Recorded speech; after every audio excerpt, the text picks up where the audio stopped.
Bon, ben ça y est, je vois le top départ, je vois que nous sommes bien en direct. Brice me fait signe, donc on est bon. Bon, ben bonsoir à vous tous et à vous toutes. Bah écoutez, ravi, en tout cas que vous soyez encore avec nous ce soir et je pense qu'il y aura encore beaucoup de monde à notre écoute. On est en direct sur Facebook Book Live numéro 2, donc l'émission Actu Sud. Hein, c'est une émission qui a été créée justement spécialement pendant le confinement et justement on va faire grossir cette émission. Et la preuve, ce soir, on a un très beau plateau d'invités. Bonsoir Un beau Serge. panel. Bonsoir Laurent, très content de vous retrouver tous. Et ce soir, là, c'est par rapport à la semaine dernière, c'est l'explosion. Là, on a 1, 2, 3, 4, 5, 6 invités. Génial. Bon, en tout cas, ce soir, on est en famille et vous allez le comprendre pourquoi, parce que tout le monde se connaît bien. C'est la famille des médias, de la radio, de la télé et aussi de la presse. Voilà, c'est une émission familiale. Hein, on est tous chacun chez soi. Hein, donc, on a largement les 1 mètre d'écart, hein, promis.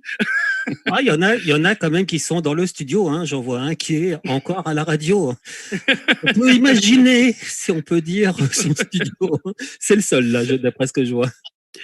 Bon, en tout cas, on va faire les présentations, Serge, si tu le veux bien, dans ce numéro 2 donc de Actu Sud.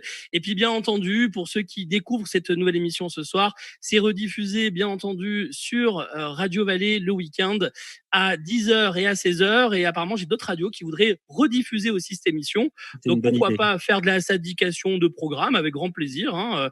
Comme je dis souvent, l'union fait la force. Et la preuve, quand je vois cet écran, ça fait plaisir parce que justement, il n'y a pas de concurrence, on est en famille, on est tous des passionnés de médias et c'est ça justement ce soir vous allez le ressentir. C'est obligé, vous allez voir. Bon, peut-être que moi j'ai pas un physique non plus, on en rigolait en off hein, tous, hein, mais voilà. Mais en tout Peut-être cas, encore les cheveux pour certains. ouais, demain je vais me faire Ça un peu commence. raser les cheveux, je pense. Voilà. Sinon voilà. On Alors va on va faire les commencer les présentations. présentations avec Exactement. celui qui n'est pas du monde de la radio, ce qui est Denis Caro, qui est le directeur des rédactions de Nice Matin. Bonjour Denis. Bonsoir à tous. Bonsoir, vous êtes donc un quotidien qui a eu des petits problèmes, qui maintenant s'en sort, puisque Xavier Niel l'a renfloué et qui maintenant on peut penser qu'il est reparti pour un bon moment et qui est en plein dans l'actualité, je pense, aujourd'hui. Alors, on ne s'est jamais arrêté, effectivement, en dépit des difficultés de ces dernières années, mais c'est vrai que là, l'horizon se dégage. Il se dégage dans une période qui est particulière pour tout le monde hein, et qui nous contraint à nous adapter fortement, mais c'est le cas de chacun d'entre nous ce soir et j'imagine qu'on aura l'occasion de l'évoquer. De l'évoquer. On a Kevin Moignou qui est le secrétaire général du CIRTI. On va prendre, là c'est un organisme, c'est le syndicat des radios indépendantes qui regroupe Bonjour à tous. les grandes radios privées en France. C'est grosso modo 9 millions d'auditeurs et qui est quand même assez important dans notre monde. Tout à fait, c'est le premier regroupement de radios privées, des radios locales, régionales, thématiques, qui elles aussi continuent à émettre depuis le début de la crise, malgré, on en parlera, des difficultés financières avec notamment voilà, la publicité qui serait Oh là, le son est un peu parti, mais ça va revenir sur le certainement. mois de mars et sur le mois d'avril. Oui. On Oui, m'entend mieux? oui, on Voilà, entend un peu mieux. Il y a eu un petit problème. Voilà.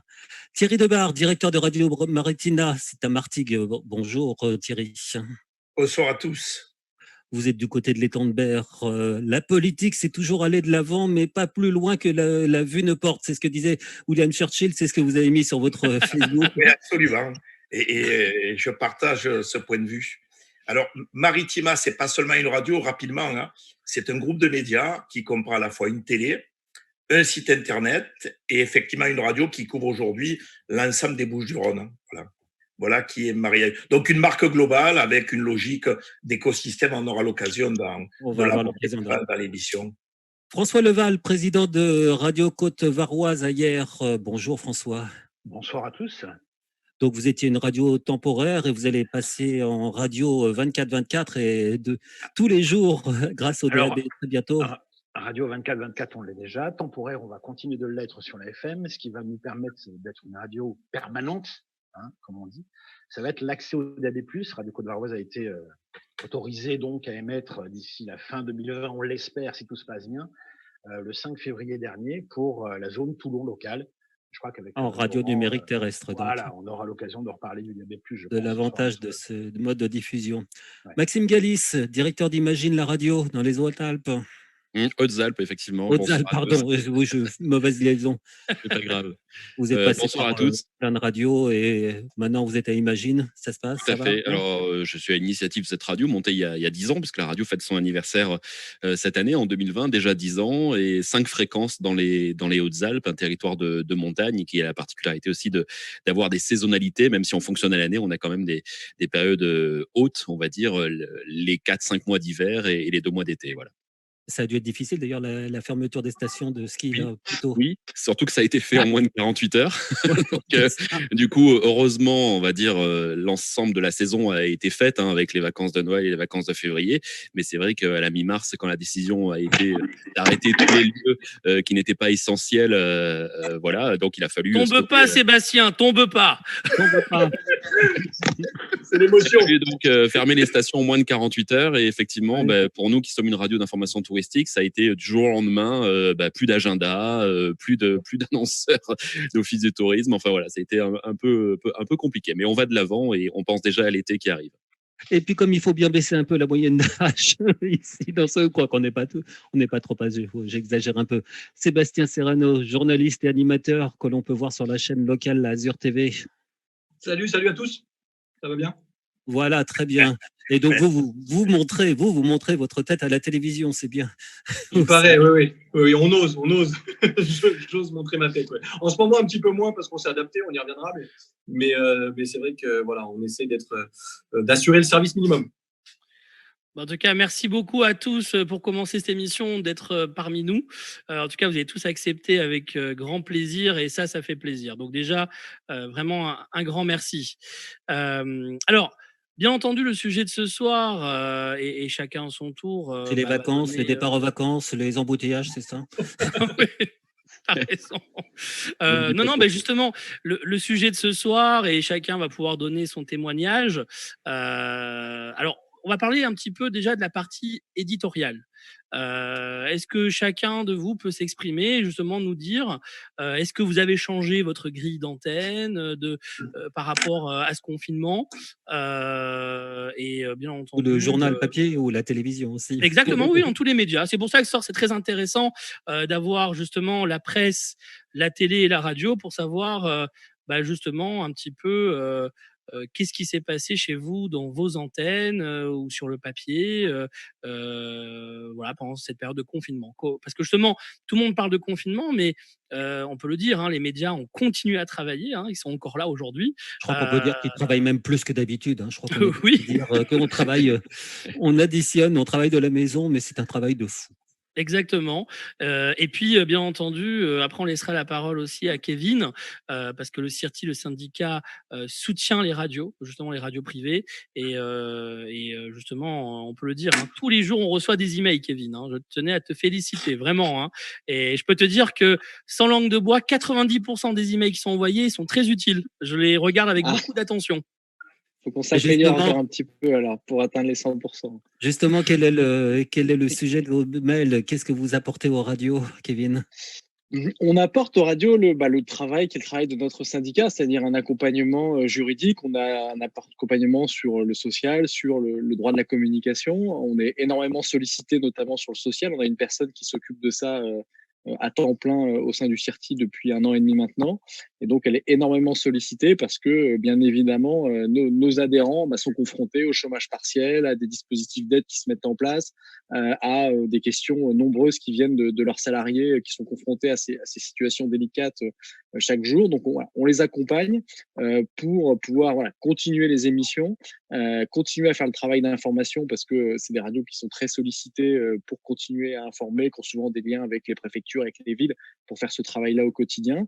Et en même temps, elles n'ont plus de recettes publicitaires, donc elles doivent aussi trouver économiquement des solutions pour préparer l'après-crise. où tout le monde va devoir continuer à vivre pleinement après cette crise. Donc, on fait ce travail-là d'accompagnement avec nos 170 radios adhérentes, avec notamment chaque jour un mail particulier sur des informations qu'on a pu récupérer, glaner, des précisions pour les accompagner au mieux, puis surtout beaucoup d'aide par téléphone, par mail, sur des questions du quotidien. Parce que la plupart de ces radios sont des PME, donc ils ont besoin d'aide. Ils ne sont pas Voilà, équipés. en moyenne, 15 salariés dans les radios indépendantes. Donc voilà, donc c'est des petites structures où il n'y a pas toujours une direction des ressources humaines, il n'y a pas toujours un chargé des responsabilités sur le social. Donc voilà, on les accompagne. C'est le travail du syndicat. Il s'est renforcé pour pouvoir les accompagner en cette période de crise. C'est notre rôle. On fait d'autres choses différentes en temps normal. On fait beaucoup d'accompagnement, on fait beaucoup de relations institutionnelles, on fait beaucoup d'aide sur les candidatures en FM, en DA+. Là, on s'est totalement transformé pour pouvoir être sur l'aide en matière notamment sociale. Et au quotidien, on discute aussi avec les prestataires, les diffuseurs, les ayants droit musicaux, parce qu'il y a aussi beaucoup de charges. Voilà, le deuxième poste pour une radio, c'est droit, SACEM, le SPRE. Et donc, après les ressources humaines, donc on accompagne aussi en discutant avec ces partenaires-là.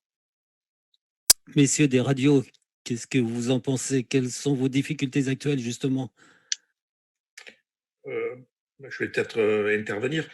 Pour Maritima, c'est une structure, on va dire, petite parmi les grandes et grande parmi les petites. Nous sommes 44 salariés. Et ma préoccupation. C'est vrai que vous avez une télé, vous avez une radio, vous avez différents médias. On a un site internet et tout. Mais avant d'aborder la dimension éditoriale, qui certes est importante, c'est la préoccupation première qu'on a eue, c'est la protection de nos salariés. Donc, c'est passé par à la fois du télétravail, certaines mesures de protection et autres, mais ça a été notre priorité première avant même de nous préoccuper, même si c'est important, de ce qu'on allait livrer à nos différents publics. Et il est vrai, on en parlera, qu'on a dû adapter nos programmes à la fois sur ce qu'on appelle les horloges, parce que le rythme de vie, quand on est pour la grande majorité des gens confinés, n'est pas exactement le même que celui qu'on a pu connaître dans une période d'activité plus classique. Donc, à la fois le rythme, ça veut dire les horloges, mais également les contenus, avec la volonté à la fois de livrer une information de territoire, parce que nous sommes des radios de territoire et qu'il fallait rendre compte de ce qui s'est passé sur le territoire, mais également de ne pas vouloir tomber sur une dimension trop anxiogène.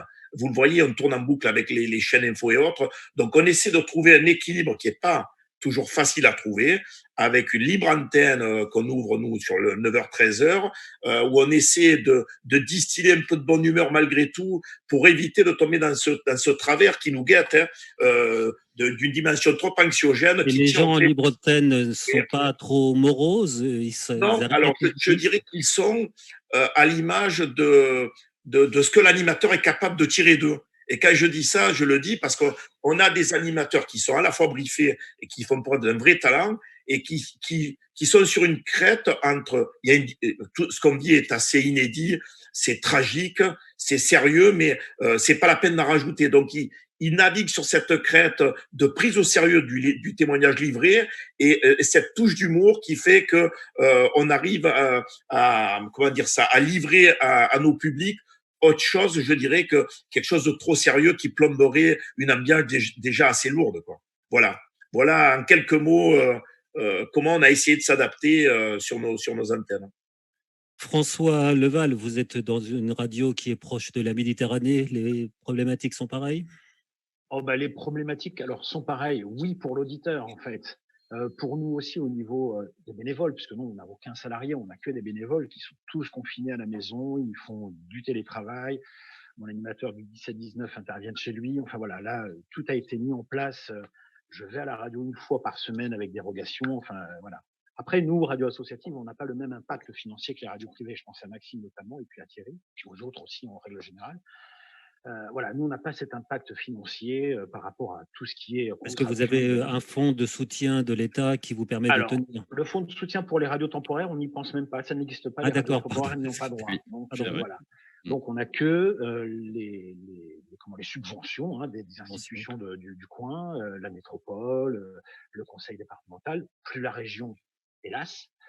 Voilà. Et donc, nous, on s'est très, très vite adapté. La grille aussi. Moi, je pense que pour l'avoir vécu à Radio France, une maison dans laquelle j'ai passé 15 ans, on s'est tout de suite adapté à une mission service public. Voilà. Le service public n'appartient plus au service public. Voilà. Il appartient à toutes les radios. On le voit sur les grosses radios comme Maritima qui font du service, qui rendent du service, qui sont là, présents auprès de l'auditeur. Et c'est notre rôle de radio locale et de proximité, en fait. Et nous, à l'antenne, alors, pour rebondir sur ce que disait Thierry de Maritima, c'est que, voilà, on s'est mis au rythme de nos auditeurs. C'est-à-dire que les matinales, on a réduit un peu la voilure, clairement, pour maintenant développer les fins d'après-midi, les conseils, enfin les façons d'aider les gens, d'informer les gens, tout ce qui se fait au niveau local, au niveau CCAS, pour venir en aide auprès des gens les plus défavorisés. Enfin voilà, vraiment, moi, Le pour rôle l'avoir d'une vécu associative, de toute façon, aujourd'hui. exactement, voilà, c'est vraiment l'aspect mission de service public qu'on a pris à bras le corps. Et il y a aussi une chose qu'on a développée, en plus pour les auditeurs, il y a les commerçants qu'on ne laisse pas tomber, c'est-à-dire qu'on a mis en place une opération, un jour, un commerce, une action, c'est-à-dire qu'un commerçant, reportage par téléphone, la plupart du temps évidemment, cause confinement, diffusé 3 fois par jour, un petit phoneur, et puis on parle de lui sur les réseaux sociaux, sur l'antenne, voilà, comme ça, nous, on a pu gérer la chose auprès, voilà. Alors, faut savoir pour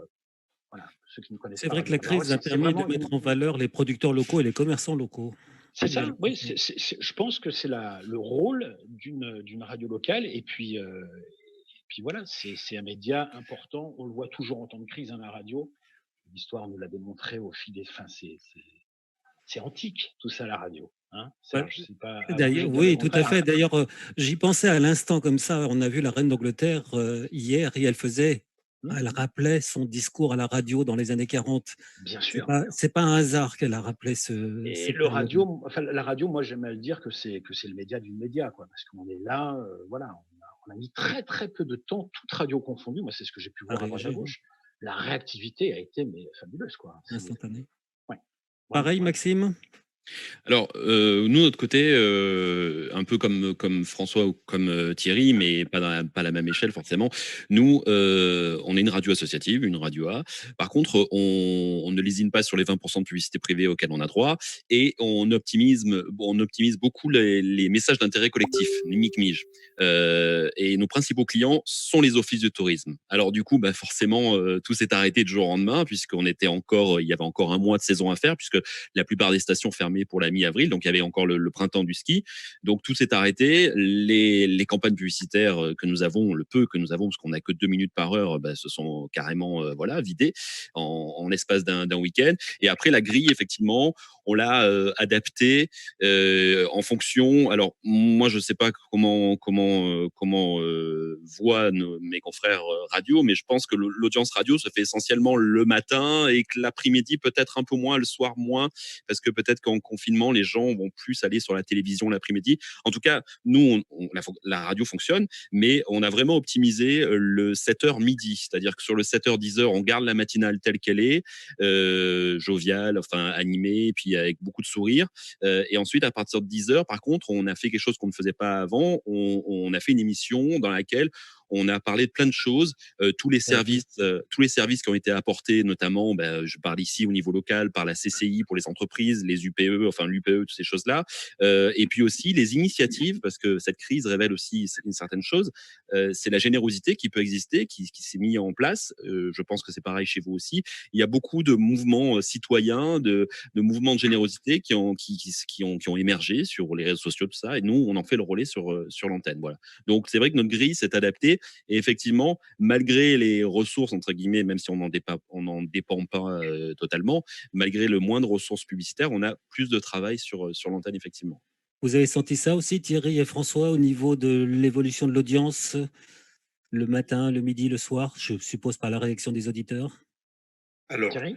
moi, pour ce qui concerne la seule mesure d'audience que je peux avoir à l'instant de façon objective, c'est celle qui est consommée sur mon stream. Celle-ci a été multipliée par 2 depuis qu'on est en période de confinement et qu'on traverse cette période difficile, avec un pic d'audience à 11h, alors que ce que je lisais avant sur les médiamétries, sur les précédents chiffres, c'est que le pic d'audience qu'on avait, il était plus entre 7-38 heures. Donc, on voit un déplacement, a priori, de l'audience qui est lié, de mon point de vue, à des habitudes de vie, un rythme de vie qui est différent. Hein. Et on voit une réelle appétence pour le média radio qui se traduit sur des chiffres. Je dirais que l'audience que nous avons actuellement est, de mon point de vue, bien supérieure à celle que l'on avait en période dite normale. Un peu comme en télévision, ça progressait fortement. Oui. Au passage, je mets juste entre parenthèses, parce que je n'ai pas mal qui m'écrivent en message privé, donc n'hésitez pas à poser vos questions directement sur le chat de Facebook Live, hein, même si on parle pour l'instant entre nous, mais voilà, n'hésitez pas à le faire directement sur le chat, parce que ça réagit pas mal en privé, donc réagissez directement. Et vous, Sébastien, François veut te dire un mot. Pardon. Oui, donc pour rebondir aussi sur ce que disait Thierry tout à l'heure, il y a cet aspect anxiogène que nous, on ne veut vraiment pas faire passer à l'antenne. Déjà, les gens sont... Il faut positiver. Voilà, il faut positiver. Les chaînes d'infos, je pense qu'il y a un vrai effet chaîne d'infos le matin. Bon, en ce qui me concerne, c'est ce que je pense, quoi. C'est pour ça que la radio, voilà, comme disait Thierry, voilà, les auditeurs commencent à venir un peu plus en fin de matinée. Ils ont eu leurs infos du matin vraiment synthétisées avec le ravage pendant 2-3 heures, BFM TV, toutes les chaînes infos. Je pense qu'après, voilà, il y a un côté de détente qu'ils veulent, et puis toujours ce lien local, quoi. Mais il y a aussi un truc qui est important aussi, je pense, c'est bon aussi de garder, on s'est posé la question à savoir si on décalait un peu la matinale, comme certaines radios l'ont fait, et on a voulu quand même garder le 7h-10h, parce qu'il y a aussi des gens qui travaillent, et donc je pense que c'est important aussi, en plus de leur mettre encore plus de baume au cœur, avec une grille, entre guillemets, de matinale classique, quoi. Alors Maxime, nous sur Radio Côte-Varoise, on a gardé aussi tous les flash infos, toutes les heures, toutes les demi-heures en matinale, hein, ça on n'y a pas touché, bien sûr. Et vous, Sébastien, en télévision, qu'est-ce que ça change ? Ça change beaucoup de choses, surtout à l'échelle locale, parce que on a dû forcément, je vous écoute depuis tout à l'heure, nous aussi réadapter, reconstruire une grille des programmes on s'est un petit peu aussi approprié ce côté service public dont certains parlaient tout à l'heure, avec le matin des programmes pour les enfants, de l'éducation, certains épisodes. Concurrencer Laurent avec Pitchoun ? Non, mais c'est vrai que France Télé le fait très bien d'ailleurs, avec ses différentes antennes sur France 4, sur France 5, sur France 2, toute la journée, pour apporter un soutien aux parents, et je sais de quoi je parle, qui doivent faire l'école à la maison, ça arrive aussi. Donc on s'est adapté sur les émissions du matin. On a bien sûr arrêté la production de magazines. Moi j'ai la chance d'avoir 2 émissions à l'antenne, dont une émission sur l'OGC Nice. Bon, ça, elle s'est arrêtée d'elle-même à partir du moment où les championnats déjà. Et puis bon, débriefer des matchs qui n'ont pas lieu, c'est un peu plus compliqué. Les talk shows, c'est pareil, tout est à l'arrêt. En revanche, la rédaction et la chaîne a décidé de mettre en place une édition spéciale du lundi au vendredi, une heure d'émission consacrée à cette crise et la façon dont on la vit sur la Côte d'Azur, avec Nicolas Galup, notre rédacteur en chef, en tête, Éric Revel en plateau aussi, et l'équipe de la rédaction, les journalistes qui sont sur le terrain, et on s'est un peu... Mais là, je suis revenu à mes premières amours, c'est-à-dire que je suis la casquette journaliste et cadreur, puisque j'ai fait de l'image aussi un peu plus tôt. On fait tout, comme en radio. On fait tout, en local surtout en plus. Donc du coup, voilà, je me suis remis derrière la caméra et on fait tourner les équipes. Chacun va sur le terrain, le petit reportage en gardant ce côté proximité qui est capital pour nous, parce qu'on se doit d'être au plus près des gens 24/24. Et dans ces éditions spéciales, on va chercher les bonnes initiatives. On n'a pas envie, on parlait de côté anxiogène tout à l'heure, et on a cité les chaînes d'infos, on a cité notamment BFM TV. Moi, je ne suis pas là pour dire c'est bien, c'est pas bien. Mais aujourd'hui, force est de constater, pour les gens, pour monsieur, madame, tout le monde, c'est la référence, entre guillemets. Vous parlez à n'importe qui, n'importe quelle tranche d'âge dans la rue. Le premier truc qu'on me demande quand on me voit avec une caméra, c'est « vous êtes BFM ». Et c'est vrai qu'il y a le côté anxiogène de BFM. Le frigidaire de l'info.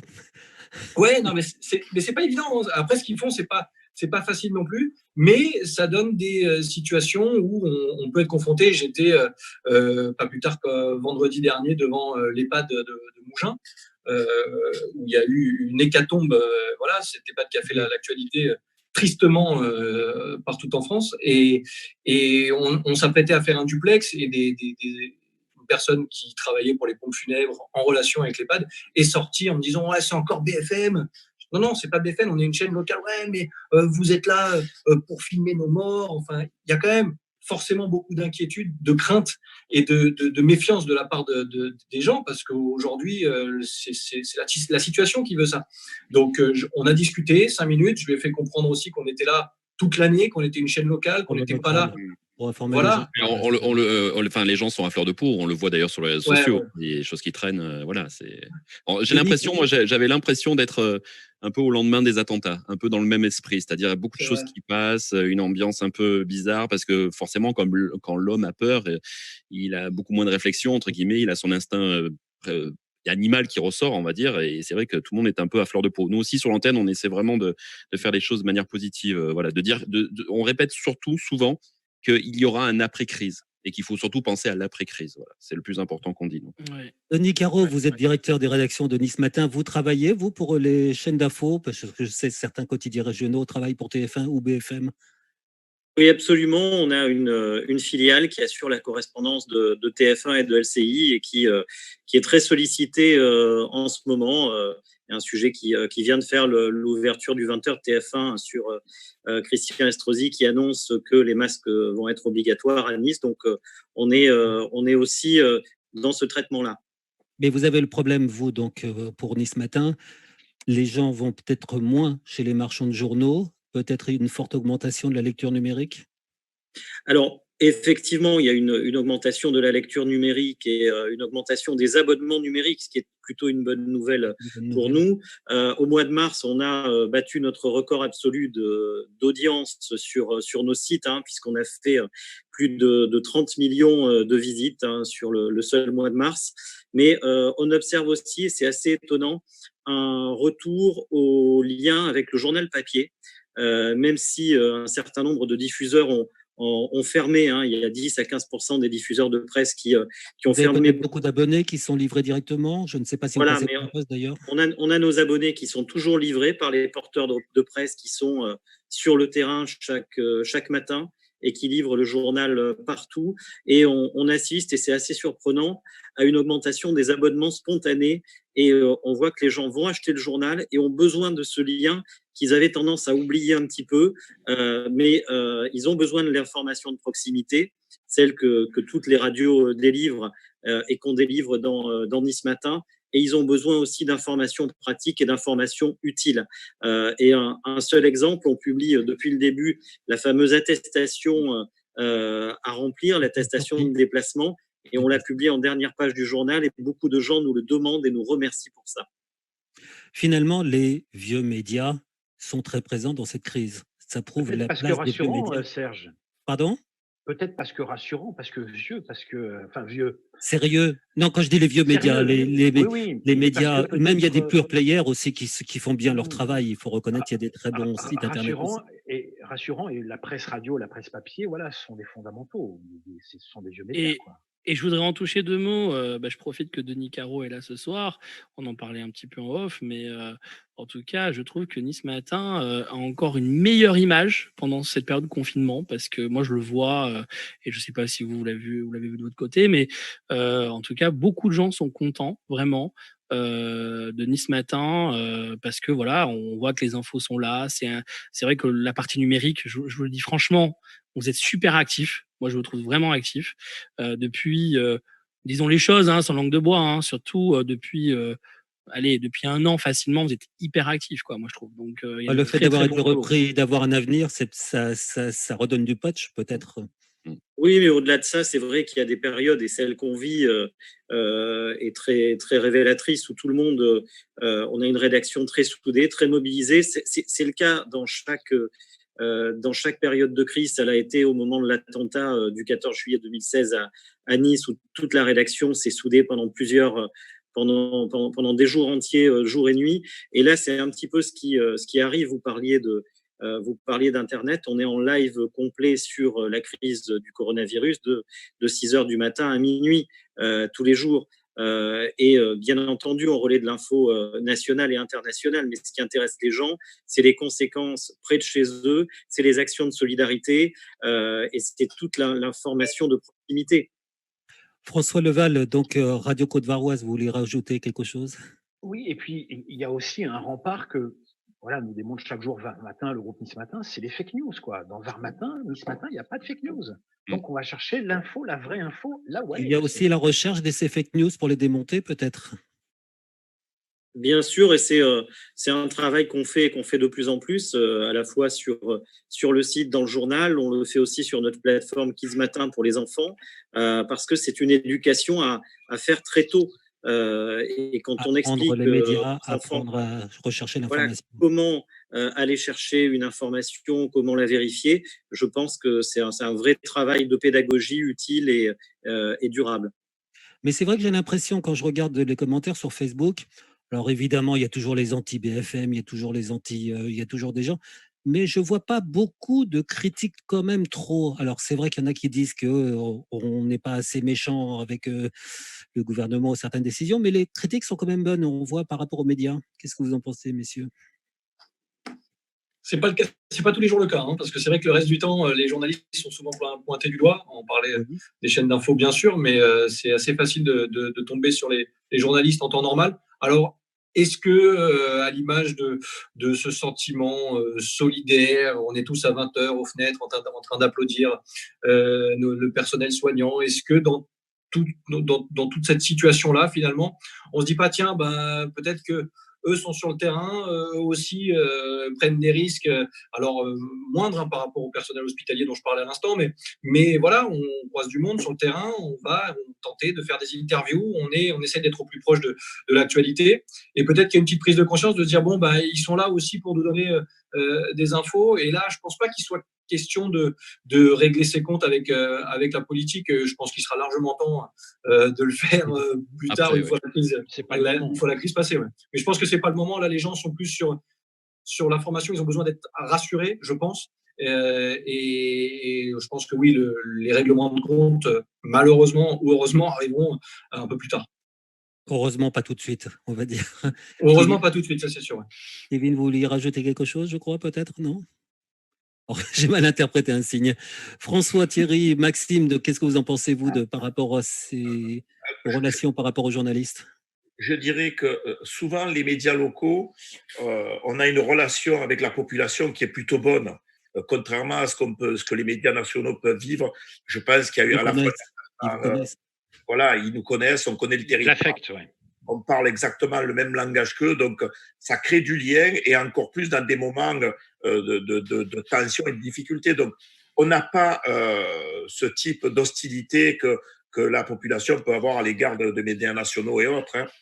Bien au contraire, je trouve que l'accueil qui est réservé à nos journalistes ou à nos animateurs est de meilleure qualité dans des moments de difficulté, comme c'est le cas en ce moment. Oui, d'autant plus. Dans le groupe, donc, il y a un média Internet. Tout à l'heure, je parlais des audiences radio qui étaient quasiment multipliées par 2. Sur notre site Internet, on a fait en mars quasiment un peu plus de 7 millions de pages vues, ce qui multiplie par 3 notre audience classique. Donc, il y a une appétence. C'est de l'information qui vont voir votre site. Globalement, notre média Internet correspond je dirais, à une duplication de ce qu'on fait en radio sur le web, avec de l'image, bien évidemment, de la vidéo et autres. Hein. Mais on voit qu'il y a une appétence réelle, à la fois pour la radio, on vient de le dire, mais également pour des médias Internet qui ont une dimension locale. Et on mesure là tout l'intérêt d'abord des médias locaux qui sont capables de quadriller un territoire, de donner à comprendre, de rendre compte. Et je pense, on parlait tout à l'heure de mission de service public, hein, je pense que le temps n'est pas galvaudé. On se retrouve tout à fait dans ce travail-là. Nos médias ont une mission de service public. Oui, je pense. Public et service public, il y a public. Donc, on a toujours ce souci d'audience. Et donc, de fédérer, de ne pas être clivant, d'être concernant dans ce qu'on va livrer, sans tordre les faits. Mais on a le souci de continuer à faire de l'audience, même en période difficile comme c'est le cas aujourd'hui. Kevin, donc vous êtes du syndicat des radios indépendantes. Vous ressentez au niveau de vos adhérents la modification de l'audience, la modification de l'écoute? Moi, déjà, ce que je voudrais rappeler, on parlait tout à l'heure de confiance sur les médias, c'est que là, la radio est le média dans lequel les Français ont le plus de confiance d'une façon générale tout au long de l'année. Donc, on n'est pas un média fake news. Voilà, donc, d'une façon générale, c'est un média sur lequel voilà, les gens ont confiance. Et les médias locaux, nous, on avait fait une étude il y a 2 ans pour notre Assemblée générale qui montrait que les gens ont confiance qu'ils trouvent auprès des médias locaux. Alors, ce n'était pas que les radios B indépendantes, c'était aussi les radios associatives, c'était aussi France Bleu, des informations qu'ils n'ont pas sur les médias nationaux ou qu'ils ont d'une façon différente ou qu'ils ont avec un décalage dans le temps, parce qu'on sait très bien que des fois, voilà, l'information locale arrive, puis quelques jours après, elle va arriver au niveau national. Donc, cette confiance-là, on la retrouve. Moi, je voudrais aussi sensibiliser l'UNESCO, qui est un organisme mondial important lié à l'ONU, a lancé une campagne, et nous, on a des spots qu'on a envoyés à nos adhérents et certains le diffusent, pour vraiment sensibiliser, notamment pour les enfants, cette période où les gens ont des temps de cerveau, j'aime pas ce terme-là, mais je vais le reprendre, ont des temps de cerveau ultra disponibles. Et donc, écoutent la radio, regardent la télé, vont sur Internet, vont sur les réseaux sociaux. Il y a aussi un grand nombre de chaînes WhatsApp, de fils Messenger qui tournent. Rappelez à ces enfants ce rôle-là, et TV Pitchoun a un rôle important, Laurent aussi. Voilà, faites attention où vous trouvez vos informations parce qu'on le voit chaque jour et la presse locale le fait, la radio le fait, le télé le fait. Rappelez, attention, ça c'est une fausse information, attention, ça c'est une vraie information. Et moi, je suis sur un territoire en Île-de-France, dans le Val d'Oise, où on a un très gros hôpital. Et cet hôpital génère énormément de fake news parce qu'il y a toujours la personne qui est allée à l'hôpital, qui a vu telle situation et qui relaie très rapidement. Et on a un hôpital qui fait beaucoup d'informations en disant, et depuis de nombreuses années, de nombreux jours là-dessus. Pour revenir sur les audiences, je constate en discutant avec les adhérents tous les jours qu'on a effectivement des pics d'audience sur le streaming. Alors, est-ce que c'est un décalage d'audience? C'est-à-dire peut-être que les gens avaient l'habitude d'écouter les radios locales en mobilité, donc avec leur poste FM ou DAB en voiture, et ils se retrouvent maintenant chez eux. À écouter. Finalement, ils n'ont peut-être pas de poste chez eux, ou peut-être qu'ils veulent écouter dans des lieux où ils n'ont pas de poste, et donc ils écoutent vers le streaming. Voilà. Là où on aura, nous, une petite déception, mais c'est normal parce que Médiamétrie aussi doit protéger ses salariés. Il va sortir ces chiffres très prochainement d'ailleurs. Ouais. Mais ces chiffres ne couvrent pas la période de confinement et de crise parce que malheureusement, ces chiffres ont dû s'arrêter au 15 mars. Et donc, on n'aura pas de chiffres radio sur la partie confinement. On peut le regretter, mais c'est une décision qui est sage et normale de la part de Médiamétrie qui doit protéger ses équipes. Voilà, c'est des call centers avec 200 ou 250 personnes. Connaissant Médiamétrie, j'ai été à Amiens pour voir leur centre. Ça paraissait difficile de continuer les sondages. François, vous vouliez rajouter quelque chose? Non, c'était pour rebondir sur les propos de Kevin du CIRTI. Faut savoir que Radio Côte-Varoise est une radio temporaire à but pédagogique, c'est-à-dire que nous faisons tous les mois des ateliers radio dans les collèges à Hyères-les-Palmiers, ici dans le Var, donc collège Gustave Roux, collège Marcel Rivière à Hyères, et ça fait partie des ateliers radio. Auprès des enfants, on a cette démarche, pas de les éduquer, mais de les prévenir aux fake news, et de leur dire attention, Internet, c'est fabuleux, mais il y a aussi la face noire d'Internet. Il faut vraiment mettre des filtres, il faut vraiment avoir des références au niveau de l'information. Ça, on y fait très, très, très attention à chaque fois qu'on intervient dans les établissements. D'ailleurs, il faut toujours rappeler que nous, en France, on a le CSA. Certains parlent négativement du CSA, mais le CSA fait assez attention pour la radio et la télévision pour qu'on ne diffuse pas de fake news. S'il y a quelque chose qui n'est pas honnête, il tape sur les doigts des responsables et c'est important. En presse, c'est un peu différent, mais la presse laisse une trace. Je pense pour vous, à Nice Matin, c'est pareil, il faut faire très attention à ce que l'on publie et faire attention au décryptage. Il faut faire très attention. Alors, ça a toujours été vrai pour le journal papier, ça l'est d'autant plus pour Internet où l'information va très vite. Donc, autant il y a quelques années, il y avait une espèce de course à l'échalote sur l'info et tout le monde essayait de balancer les infos le plus vite possible. Là, on n'a aucune difficulté à prendre davantage le temps de vérifier pour éviter de balancer des infos qu'on va devoir démentir après ou modifier. Donc, on est très sensibilisé à ça. Et là aussi, je faisais référence à l'attentat de Nice. L'attentat de Nice, chez nous, a modifié les choses. et notamment, on se souvient de toutes les fake news qui ont circulé au cours de cette nuit d'horreur. Et nous, on a pris un soin particulier à tout vérifier, à ne relayer aucune information qui n'était pas recoupée plusieurs fois, et justement à expliquer telle information circule, c'est faux, et c'est extrêmement important. Et depuis, on est encore plus vigilant par rapport à ça. Laurent.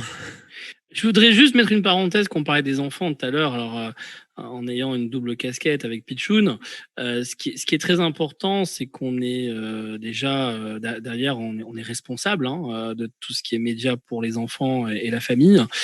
Nous, on a mis en place des pastilles, mais pourquoi, qui marche très très bien, et qui explique justement, on parle justement des fake news, etc.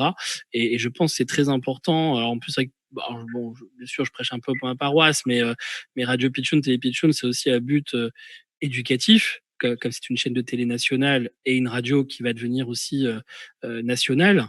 Représentant DAB, on va en voir l'occasion. Voilà, on en parlera dans la deuxième partie du DAB+, justement de l'évolution.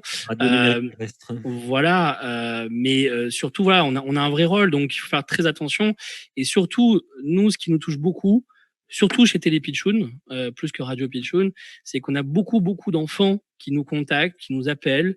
Alors c'est très mignon, ils envoient des dessins, des vidéos, franchement, c'est super touchant parce qu'on se rend jamais compte. Alors je sais pas si vous ça fait pareil que moi, mais on se rend jamais compte derrière qu'il y a du monde qui peut regarder ou écouter. Ça fait toujours bizarre. Moi, ça me fait toujours bizarre. Je vous dis franchement, des fois j'ai l'impression que je fais de la télé ou de la radio. Juste pour moi tout seul, vous voyez, c'est un peu une sensation un peu bizarre, mais c'est vrai qu'il y a quand même du monde derrière et on a un vrai rôle. Il faut faire très attention parce que je peux vous dire, les parents, des fois, on a quelques témoignages. Alors je dirais pas le nom de la chaîne jeunesse, mais des fois il y a des choses, je peux vous dire, des infos qui passent. C'est un petit peu un peu limite. Voilà, je vous en dis pas plus. Je suis pas là pour faire polémique ce soir, mais voilà, on a un vrai rôle pour les enfants en tout cas. Faire très attention, même comme on disait sur Internet, les fake news, les enfants ils y croient. Moi, je vois ma fille, elle est allée sur la tablette, c'était marqué le président de la République a décédé. Et elle m'a dit papa, le président de la République il est mort. Je fais qu'est-ce que tu racontes, ma fille? Voilà, faut faire très attention, vraiment. Non, mais c'est comme là avant le confinement, on a parlé de l'armée qui envahissait Paris, on a parlé d'un couvre-feu à 18h. Enfin, on a entendu tout, n'importe quoi. Et il faut vraiment mettre des filtres et se référer vraiment à des organes de presse qui sont sérieux, quoi. Faut le dire clairement. Donc, en télévision, avec Pitchoun, en plus, vous aurez Laurent, la radio est faite pour les parents et les enfants, donc c'est encore plus important que l'audience, que les enfants écoutent avec leurs parents et qu'ils puissent faire ce travail d'apprentissage. Oui, pour le fait deux mots, mais après c'est priorité à nos invités. Mais voilà, je pense qu'aujourd'hui l'idée de Pitchoun c'est très simple, c'est de créer un genre de label. C'est un écosystème radio, télé. On va monter en puissance petit à petit avec le digital. Je peux le dire, en septembre on va créer la première plateforme digitale pour les enfants, un peu à la Netflix, mais avec du contenu éducatif, ça me tenait à cœur, avec du podcast, de la musique, voilà. On va vraiment faire un vrai écosystème où on va tout retrouver dedans. Et là, on est en train de même négocier avec des livres, justement, dans un grand groupe que tout le monde connaît bien. Donc, on va pouvoir lire, écouter de la musique, regarder des vidéos éducatives, regarder la télé, écouter de la radio. Voilà, c'est vraiment créer un écosystème et surtout dire, voilà, Pitchoun, on vous promet, c'est sans crainte, c'est 100% en sécurité. Voilà. Et voilà. Et je sais que Nice Matin, et vous faites aussi du très très bon boulot sur les enfants, parce que vous avez une branche, n'hésitez pas à en parler, Denis Caro, justement, Nice Matin. Moi, j'aime beaucoup ce que vous faites, franchement, c'est très éducatif aussi, avec des petits reporters et tout, c'est super mignon. Enfin voilà, si vous voulez en parler, Denis Caro, n'hésitez pas. Très, très volontiers, effectivement, je l'évoquais tout à l'heure, ça s'appelle Kids Matin. On a lancé ça il y a 1 an et demi, c'est une plateforme numérique avant tout, et c'était depuis le départ une déclinaison sous forme d'un 8 pages mensuel. Et là, justement, hein, depuis le début de la crise, depuis 3 semaines, on en a fait un rendez-vous quotidien d'1 page dans un premier temps, de 2 pages depuis la semaine dernière, parce que par définition, les gens sont chez eux, les enfants sont avec leurs parents et ces contenus sont très appréciés. Et Laurent ne me démentira pas, traiter de l'information pour les enfants, ça se fait pas à la légère. C'est très sérieux. Et nous, avant de lancer cette plateforme, on a constitué des groupes de travail et ce qui est né dans la plateforme Kids Matin, ça a été conçu avec les enfants. Et on a 2 journalistes spécialisés qui ne font que ça et qui savent s'adresser, qui connaissent les mots, qui connaissent la manière de parler aux enfants. Et chaque fois qu'on est un peu approximatif, les enfants ne nous ratent pas.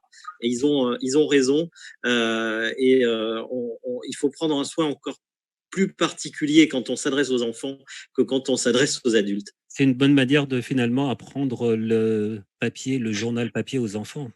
En tout cas, l'écrit. Oui, c'est une forme d'éducation aussi. Et là aussi, c'est assez surprenant. Quand on a commencé à travailler sur ce projet de Kids Matin, au départ, pour nous, c'était uniquement une plateforme numérique. Et c'est les enfants qui nous ont dit non, on veut aussi un journal papier. Et on voit qu'ils sont très attachés à ça. Et depuis 3 semaines, on voit que ce rendez-vous, là aussi, est très apprécié parce qu'il est sur le papier. À Azure TV, comment ça se passe? Vous avez aussi des émissions pour enfants. Comment vous organisez ça? Là, en ce moment, c'est vraiment les matinales qui sont consacrées au programme pour enfants, avec des programmes qu'on a même pu récupérer. Un célèbre programme de France Télé qui faisait des petites pastilles Internet qui s'appelle C'est pas sorcier. Donc voilà, il y a un groupement de chaînes locales aussi qui fait en sorte de pouvoir récupérer ces flux de programmes parce que c'est... On vous entend plus tellement, Sébastien. Ça bug. Voilà, il y a quelqu'un qui tire trop sur Internet chez vous. Aussi. Après, Sébastien, on va vous retrouver juste après. C'est Robocop. C'est Robocop. Kevin, vous avez d'autres radios qui font des programmes pour enfants dans le groupement CIRTI? Non, c'est une exclusivité de Radio Pitchoun. C'est bien Laurent, parce qu'au moins c'est un marché. Voilà. Non, mais en tout cas, ce que j'adore chez Kevin, je fais une petite parenthèse avec Kevin parce que vraiment, on s'adore, il le sait, l'estime que j'ai pour lui, Kevin. Et ce que j'ai aimé, c'est que quand il y a 4 ans, j'ai monté ce projet où, disons les choses, peu de personnes n'y ont cru, honnêtement. Hein, disons les choses, Kevin, un chat, c'est un chat. Mais ça, j'en veux pas, hein, c'est normal. Hein, dire on va créer une radio pour enfants, tout le monde regarde avec des gros yeux. Hein, voilà. Et Kevin il m'a dit un jour, je m'appellerai toute ma vie, je l'avais vu au salon de la radio, il m'a dit non, mais nous, on te veut bien au CIRTI, on y croit au projet. Franchement, c'est une super idée. Il était enthousiaste, et je vous promets que c'est vrai, je voulais dire sans langue de bois, il y a 4 ans en arrière, ça remonte, hein, c'est en 2016. C'est la première personne que j'ai rencontrée sur mon chemin qui était enthousiaste sur ce projet. Et là, je me suis dit, attends, un gars quand même qui a du CIRTI, qui est un professionnel, qui connaît bien le milieu, qui est aussi enthousiaste, je me suis dit peut-être, je dis bien peut-être, il y a peut-être quelque chose à faire, voilà, à voir. Donc depuis j'attends son arrivée en DAB+ à Paris. On y est, très cher monsieur voilà, Kevin. Dans quelques jours. Et puis, mais nous, pour revenir sur Radio Pitchoun, fait partie des radios thématiques, nouveaux entrants du DAB+. On parlera du DAB+ tout à l'heure. Voilà, de ces radios thématiques nouvelles qui n'existent pas. Voilà, ça c'est capacité de se déployer sur la. Vous m'entendez? Oui, il y a une petite coupure, mais c'est bon, Kevin, c'est bon. C'est bon. Donc voilà, donc c'est des radios nouvelles qui, grâce au DAB+, vont pouvoir se déployer auprès d'une large population en France. Le DAB+, est déjà quasiment 10 métropoles couvertes. La radio numérique terrestre, donc l'équivalent radio de la TNT. Et donc, ça permet à ce genre de programme qui n'existait pas sur la bande FM, qui n'avaient pas leur place sur la bande FM du fait de la saturation de fréquence, même si c'est des programmes intéressants et qui vont toucher leur public, nous, on en est sûr. Voilà. Le DAB+, c'est cette utilité-là. Ça permet des nouveaux programmes tout en ayant des programmes FM qui existent aujourd'hui, qui peuvent se déployer aussi sur de nouvelles zones en meilleure qualité de programme. Donc nous, on est très content d'avoir Radio Pitchoun à nos côtés et de l'aider dans son déploiement. Justement, ça tombe bien, puisqu'on parle de DAB, de radio numérique terrestre, c'était l'ancien nom. Qu'est-ce que la crise va changer pour vous, d'après vous? Thierry Debar, d'après vous, qu'est-ce que ça va changer? Est-ce que vraiment, il y a des gens qui disent ah ça va plus être pareil après la crise. Vous pensez que ça va être pareil, ça va être différent, en tout cas pour vos médias? Ouais, je vais tomber dans un lieu commun, mais je pense qu'il y aura un avant et un après. Vous dire précisément ce que ça va changer, c'est difficile de l'apprécier. Alors, au niveau organisationnel, et là je parle de la façon dont on s'organise, nous, médias, je pense que le recours à la visio, ce travail à distance qu'on fait avec nos journalistes qu'on ne faisait pas, demain, on aura sûrement recours à ce type de technologie alors qu'on y faisait très peu recours auparavant. Hein. Je pense également qu'il y aura une façon de vivre différente de ce qu'on vit aujourd'hui et dont on a du mal, à l'heure où on se parle, à apprécier réellement le retentissement. Je pense qu'il sera fort parce on vit quelque chose d'assez inédit. On avance pas à pas, mais les choses seront sûrement différentes, y compris sur le rôle des médias. Je pense que avec le recul, on mesurera le rôle qu'on a joué. D'ailleurs, je dis à mes équipes qu'on vit malgré nous un moment d'histoire et qu'à ce titre-là, on a quasiment, c'est peut-être fort ce que je vais vous dire là, mais un devoir de mémoire à commencer à faire, c'est-à-dire archiver, parce que ce qu'on est en train de vivre, les générations qui viennent s'y intéresseront et nous, médias, qui constituons la matière, que ce soit de l'audio, de la vidéo, de l'image, on se doit de constituer ce fonds et ensuite de le valoriser au sens noble du terme, avec le souci de rendre compte d'une période tout à fait atypique que celle que l'on vit à l'heure actuelle. Donc oui, il y aura sûrement un monde différent et les médias s'organiseront et auront, de mon point de vue, une mission peut-être différente de celle qui est la nôtre aujourd'hui. Une période historique, on espère qu'on n'aura pas d'autres virus, en tout cas pas avant bien longtemps. Maxime, qu'est-ce que vous en pensez? Moi, je voulais revenir sur ce qu'on disait tout à l'heure. L'information chez nous, elle est pas. Voilà, nous, on a les 2 minutes d'infos nationales et internationales toutes les heures de la 2PRL. Ensuite, on a une agence de presse qui fournit des journaux à pas mal de radios. Voilà. Et puis en ce qui concerne l'information locale, elle est à raison de 3 minutes par heure. Déjà, en temps normal, on ne fait pas de l'information. On a déjà une radio ici qui est présente depuis presque 30 ans sur le terrain qui s'appelle Alpe 1, qui est la radio leader ici, qui fait ça très bien. On a une télévision locale aussi ici qui fait beaucoup d'informations de proximité. Nous, on mise vraiment sur le service et l'information de proximité. Et en plus, si on peut apporter du baume au cœur et par exemple, on a pris une initiative, en plus, tout à l'heure, je le disais, d'avoir des intervenants qui viennent parler de collectifs solidaires qui se sont créés suite à cette crise. On a aussi, par exemple, on a proposé à des DJ locaux d'ouvrir l'antenne et chaque soir, à l'heure de l'apéro, voilà, on propose une petite session DJ. Voilà, on propose on les équipe, forcément les DJ, on les équipe à distance et on leur propose de venir mixer pendant une petite heure. Voilà, chose qu'on fait pas d'habitude. Hein. Mais vraiment, nous, notre particularité, c'est l'information, mais ce qu'il faut, le minimum pour tout savoir, bien évidemment, parce que les gens ont encore plus besoin d'être informés aujourd'hui. Mais surtout, on apporte vraiment le côté proximité et le côté service et surtout essayer de sourire au maximum et de dire, comme je le disais en début d'émission, qu'il y a un après et qu'il y aura un après. Alors après, par contre, moi, je suis pas tout à fait, je pense que l'homme a ses vieilles habitudes et je pense que les vieilles habitudes reviendront après la crise, mais ce n'est que mon point de vue. Après, vous allez être en DAB, en radio numérique terrestre? Alors nous ici, le DAB, forcément, on est en zone reculée hein, quand même. Les Hautes-Alpes, c'est un tout petit département, hein, c'est 140 000 habitants. Après, forcément, quand on passe en période hivernale, on multiplie la population du département par 4, 5 facile. Hein. Pour vous donner un ordre d'idée, Montgenèvre, c'est 450 habitants l'année, c'est 11 000 lits touristiques. Serre Chevalier, la vallée de la Guisane, c'est 1200 habitants à l'année. Je compte pas Briançon, hein, je compte juste la vallée de la Guisane, c'est 1200 et quelques habitants à l'année, et c'est 35 000 lits touristiques. Donc voilà. Donc forcément, même si on est une radio associative, même si on applique des méthodes professionnelles, on est une radio associative, on regarde les chiffres d'audience, ne serait-ce juste pour récompenser notre travail que l'on fournit corps et âme chaque année. Mais chez nous, l'audience, par exemple, c'est une fois par an. Hein. C'est juste fin juillet. On n'a pas tous les 3 mois ou tous les 6 mois. Donc c'est important pour nous l'audience. Mais ce que je voulais dire aussi bien d'avoir cette audience-là. Oui, c'est déjà important pour nous. Mais ce que je voulais dire surtout tout à l'heure, c'est aussi je pense, on est tous d'accord, comme Thierry ou François, on fait aussi de l'image. Et c'est important de faire de l'image parce que moi, je vois, on a mis des émissions, des choses en route au début de la crise. Et je vois, j'ai des retours. C'est l'avantage de la radio de proximité. C'est que j'ai des retours de gens qui ont dit, ah, c'est bien ce que vous avez fait ça, c'est bien, voilà.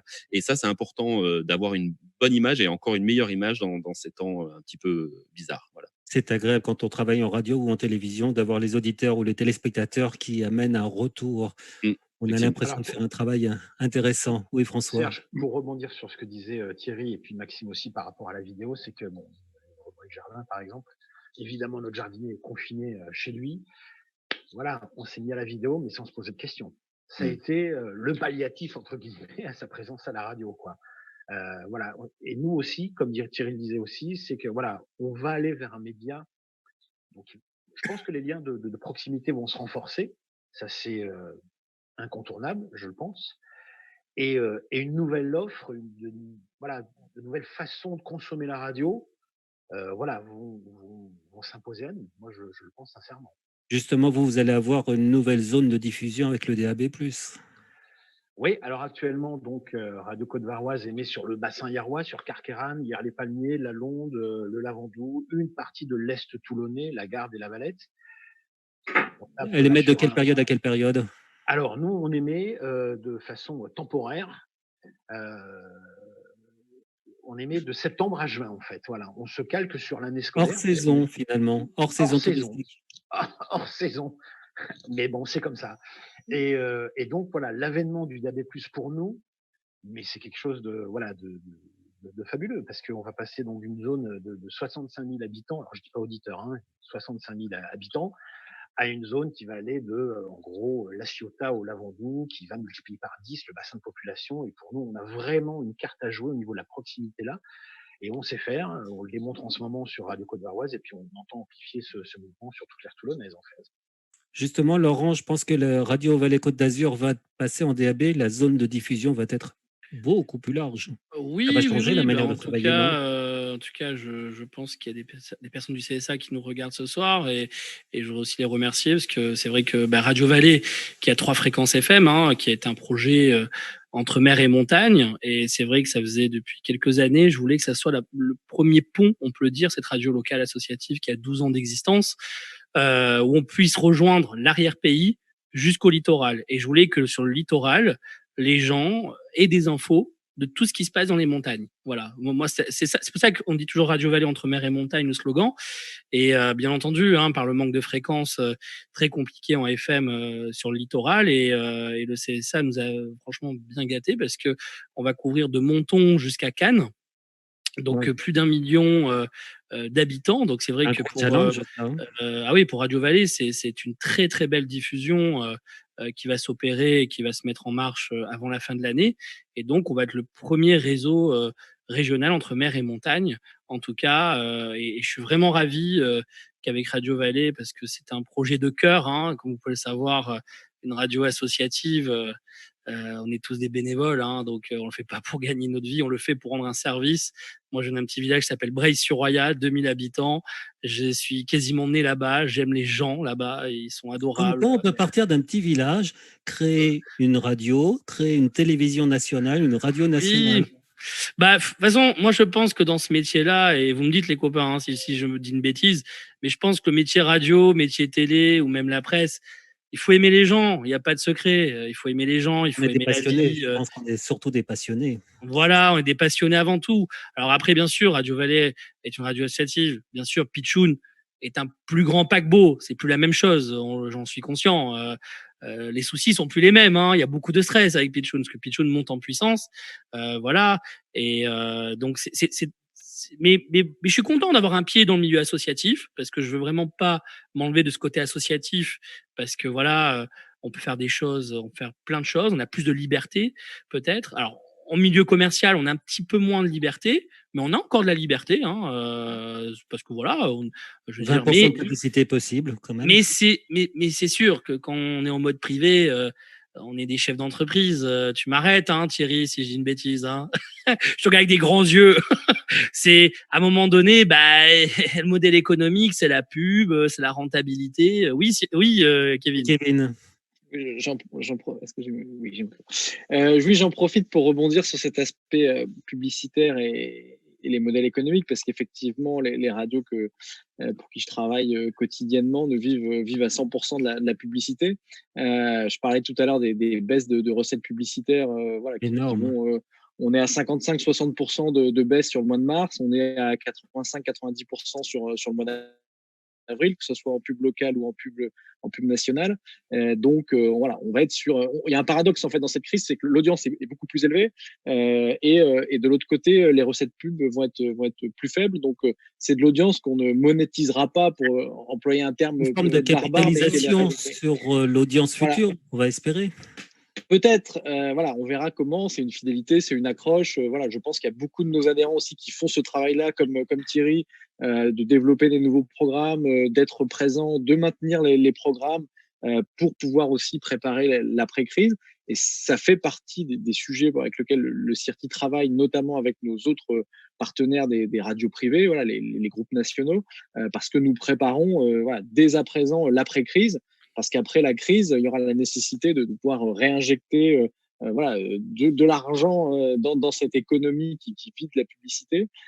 Et nous travaillons voilà, avec des parlementaires, avec le ministère de la Culture, avec Bercy, avec Matignon, sur des dispositifs qui pourraient voilà, aider à cette relance économique des radios qui aujourd'hui maintiennent leurs antennes, donc avec des coûts stables, voire des coûts plus élevés parce qu'il y a des dispositifs techniques particuliers, qui n'ont plus de recettes publicitaires, qui jouent le jeu, qui continuent parce que c'est leur mission et parce qu'elles font ce travail-là avec un enjeu de service public, et qui derrière vont se projeter sur l'après-crise. Et donc, ça fait partie des sujets sur lesquels on travaille énormément au sein du CIRTI. Pendant la crise, une des grosses charges des radios, c'est la SACEM, la SACD. Il y aura des négociations avec eux pour essayer de limiter les frais. Alors, les grosses charges, c'est pas une charge, voilà, c'est l'aspect RH, l'aspect ressources humaines, j'en parlais tout à l'heure. Après, on a les coûts de diffusion qui sont très élevés. Voilà, certains de nos adhérents ont des diffusions sur des zones TDF ou assez larges. Principalement, oui. TDF, Towercast, nous avons des discussions avec les syndicats.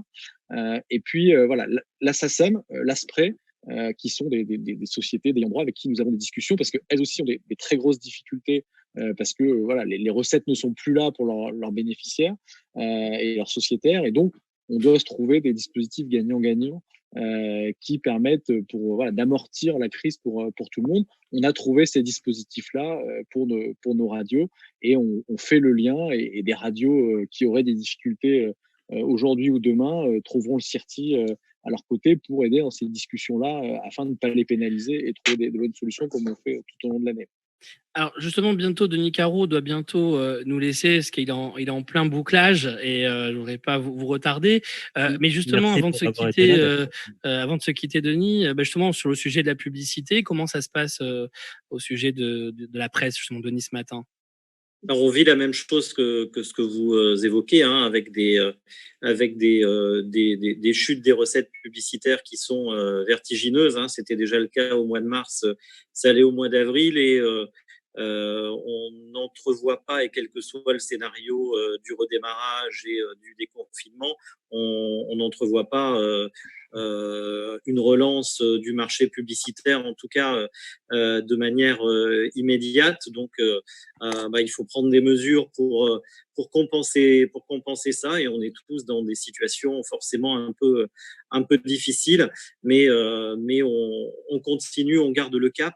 Et je reviens à un point qu'on évoquait, on a aussi comme un certain nombre de titres de médias cette forme de rôle de service public, et on l'a vu notamment avec ce débat il y a quelques jours avec la Poste qui a arrêté de distribuer le courrier 3 jours par semaine. Et nous, on a 6 000 abonnés qui sont dans des zones rurales reculées, qui reçoivent le journal par la Poste. Et là, on renforce le fossé entre des gens qui sont déjà assez isolés et à qui on retire un des derniers liens, qui est le lien avec le journal. Donc, les choses sont en train d'évoluer puisque le président de la Poste a été saisi par les éditeurs et la Poste est en train de reculer sur ce point-là.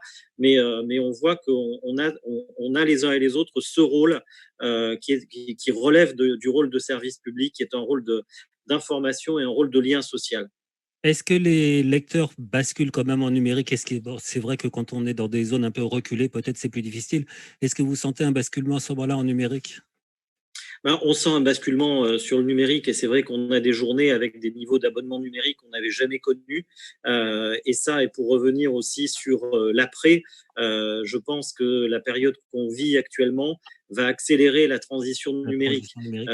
Et cette transition qu'on vit tous dans nos médias, qui se traduit de manière différente selon les types de médias, je suis convaincu que la période qu'on traverse va accélérer ça et ça va faire partie des conséquences, même si effectivement il y a beaucoup de choses qui reviendront comme avant. Il y a un certain nombre de points pour lesquels la crise actuelle va modifier beaucoup de choses et on a découvert vous parliez le terme paquebot a été employé, une entreprise de presse comme la nôtre avec une imprimerie, une industrie. Ça reste un paquebot, mais on a découvert en quelques heures qu'on était capable d'être agile et en moins d'une journée, 95% de la rédaction de Nice Matin a basculé en télétravail. Et ça, on nous l'aurait dit il y a un mois, on aurait rigolé. C'est un peu partout, je crois, dans beaucoup de boîtes, c'est pareil. Et ça, on y est arrivé, on y arrive tous. Et là, je pense qu'on ne reviendra pas nécessairement au modèle précédent partout et de la même manière. Au niveau de la diffusion numérique, justement, certains imaginent que la presse quotidienne, nationale et régionale, va abandonner à un moment ou un autre le papier. D'après vous, c'est à quel horizon? Est-ce que ça va se faire ou est-ce qu'il y a un horizon? Je ne pense pas que ça se fasse. En revanche, je ne suis pas persuadé que dans 10 ans, Nice Matin soit nécessairement encore un quotidien tel qu'on le connaît aujourd'hui. Ça sera peut-être un journal différent. Ça sera peut-être quelque part un produit de luxe, davantage que ça l'est aujourd'hui. Donc un journal plus cher, avec des contenus différents. Plus et multimédia peut-être plus multimédia peut-être. Bien sûr. Et peut-être plus quotidien. Et en tout cas, s'il est encore quotidien, il ne ressemblera pas du tout à ce qu'il est aujourd'hui. C'est vrai que la presse papier a un inconvénient, c'est qu'elle paraît, là vous allez boucler votre journal, vous paraissez demain matin, donc elle est un peu en décalage par rapport à l'actualité que l'on peut avoir sur Internet, donc vous devez vous adapter, vous l'avez déjà par votre site Internet, je suppose que vous avez beaucoup d'informations qui sont diffusées d'abord sur Internet et ensuite sur le papier. Oui, et de plus en plus, tous les contenus, la plupart des contenus en tout cas qui vont dans le journal vont sur Internet d'abord, mais ce n'est pas le cas de la totalité des contenus et toute la dimension décryptage, analyse continuera à rester l'apanage du journal papier qui a encore un rôle à jouer et je pense que le papier n'est pas mort. Et enfin, une dernière question, les rédactions sont les mêmes, papier et numérique maintenant? Elles sont les mêmes, il y a des spécificités. On a une équipe web qui notamment assure le live tout au long de la journée, mais de plus en plus, l'ensemble de nos rédactions locales, puisqu'on est encore répartis dans les territoires avec 14 agences dans les Alpes-Maritimes, dans le Var et à Monaco, les journalistes des agences travaillent de plus en plus en web first et on voit leur contenu d'abord sur Internet avant de l'envoyer pour le journal papier. Je vois que Laurent joue à Eddie Mitchell. Il y a un chat qui est derrière, qui va bientôt... Non mais je vous promets, c'est la honte de ma vie. Depuis tout à l'heure, il fait que tourner, miauler, je sais pas sur longtemps, mais il fait jamais ça. Je sais pas si vous avez vu Eddie Mitchell je crois que C'est à vous, c'était il y a 2-3 jours.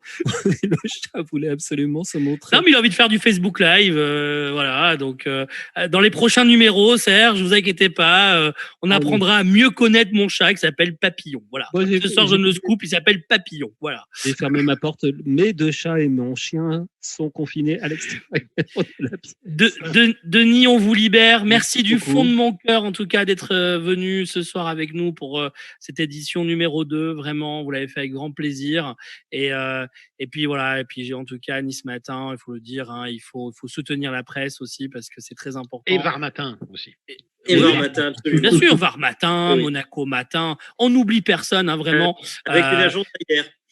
Voilà. Exactement. Non, mais voilà, dès qu'on parle de Nice Matin, il vient, j'ai l'impression. Donc voilà. Vous allez travailler peut-être un peu plus avec la radio, peut-être, non? Il y en a tout avec cas, la radio. Mais je dois prendre prochainement contact avec monsieur de Nice volontiers. Matin. Très volontiers. À très bientôt. Merci Denis, à très bientôt. Bonne soirée. Voilà. Serge, Bien sûr. et Laurent, si vous me le permettez, je voulais juste rajouter, je sais pas si les copains c'est pareil, Thierry, François. Bon, nous on est une radio associative, on a le FSER, effectivement, on a quelques aides. Les aides légales, on va dire. Voilà, les aides légales. Et effectivement, depuis, comme le soulignait tout à l'heure. Il y en a des illégales, non? Non, mais bon, je ne sais pas comment expliquer ça. Oui, ben voilà, moi aussi, je voudrais me poser la question. C'est quoi les aides illégales?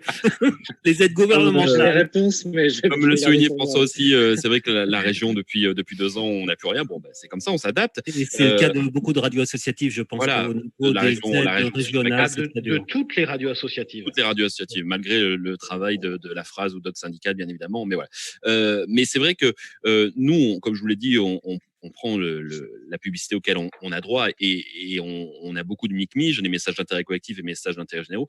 La seule peur que j'ai, entre guillemets, c'est même pas la peur du virus, parce que je fais attention au point de vue sanitaire, mais c'est surtout de ne pas savoir quand ça va s'arrêter, en fait. C'est parce que de ne pas avoir vraiment un temps précis, de savoir quand est-ce que les choses vont reprendre, quand est-ce qu'aura lieu le jour d'après, comme on dit.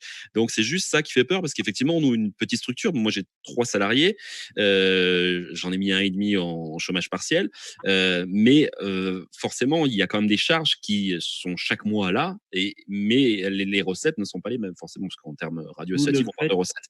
Mais c'est vrai qu'on se dit, on va pas pouvoir tirer la langue, il va pas falloir que ça dure des mois, parce que ça va être très compliqué pour nous, quoi. Voilà. D'où le fait que depuis quelques jours, le gouvernement nous parle de la sortie de ce confinement et on commence à travailler, on commence à envisager et savoir comment on va le faire. Peut-être c'est aussi pour donner un espoir. Mais on est d'accord que le jour d'après, il va pas venir du jour au lendemain. Il va y avoir un temps ne serait-ce que psychologiquement, il va falloir un temps de réadaptation pour retrouver la vie d'avant, je pense. Donc c'est ça aussi il faut prendre compte. Il faut prendre vraiment ce truc-là en compte aussi, voilà. François Leval, Radio Valais Côte d'Azur, Radio Côte d'Aroise, pardon. Pas encore la Côte d'Azur, peut-être bientôt. Voilà, pas encore. Voilà, pas encore. Non, faut laisser Laurent. Donc pareil, l'incertitude du futur, l'incertitude de ce qui va se passer. On me disait encore il y a 2 semaines, les masques, c'était pas la peine. Maintenant, on nous conseille d'en mettre. Voilà. Enfin, des masques non chirurgicaux. Hein. On rappelle que c'est pas des masques. Bien. Mais pour rejoindre ce que disait Maxime à l'instant, qui va vouloir aller se confiner dans une salle de cinéma, dans un concert? Enfin, voilà, ça va changer beaucoup de choses. Est-ce que les gens vont se taper la bise le matin au travail? Le restaurant? Enfin, il y a plein de nouvelles données qui vont petit à petit émerger, qu'on va découvrir et sur lesquelles il va falloir s'adapter. Et la consommation va être peut-être différente. Et ça, celui qui pourra me dire comment ça sera dans 2 mois, bienvenue. J'avoue que demain, je fais un anniversaire Zoom, un apéro Zoom. J'aurais jamais imaginé ça. Ah oui. En plus, je vais pas dire que je suis vieux, mais enfin, je suis pas jeune. Et avec nos amis, on se fait un anniversaire Zoom. On l'a fait la semaine dernière déjà. On s'est fait un apéro. Ça change beaucoup les choses. Moi, je pense que clairement, c'est surtout le télétravail qui va se développer. Moi, je le pense. Je sais pas ce que toi tu en penses, Sébastien, toi qui es dans l'image depuis des années, mais moi, je pense que sincèrement, c'est le télétravail qui va se développer. Et j'ai certains de mes salariés qui étaient en train de me dire gentiment, ça marche. Maintenant, ça marche au télétravail. Pourquoi revenir dans un bureau? Ils me l'ont dit en rigolant, mais ils me l'ont dit. Ouais, le message, il est là. Mais ils ont raison, au fond. Hein. Au fond, ils ont raison. On l'entend très bien. Bon, super. Ouais, non, mais je suis d'accord avec ce que tu dis. Et c'est je pense, et tout à l'heure, Denis Caro évoquait ce côté multimédia et la façon de voir autrement un petit peu le média, encore plus en télé. Parce que nous, forcément, oui, il y a des gens en télétravail, il y a des gens qui font des trucs de chez eux. Aujourd'hui, tu regardes une chaîne nationale, tu vois un mec qui fait une émission tout seul chez lui, tu vois un Cyril Lignac, pour ne pas le citer, sur M6, qui cartonne.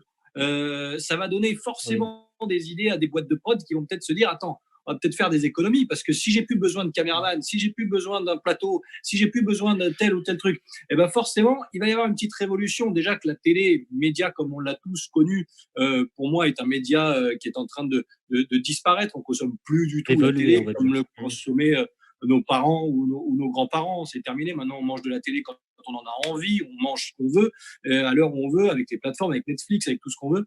Donc déjà que la télé avait déjà basculé d'un côté, mais je pense que cette période-là va aussi nous faire basculer d'un autre côté. Moi, je vois ce qu'on est en train de faire ce soir, par exemple. Je vois des mecs créer presque des émissions sur Instagram. Je pense qu'il va y avoir des idées. Et d'ailleurs, cette période de confinement, il y a de tout, hein, il y a à boire et à manger, mais elle a donné des idées à pas mal. On voit plein de choses arriver sur les réseaux sociaux.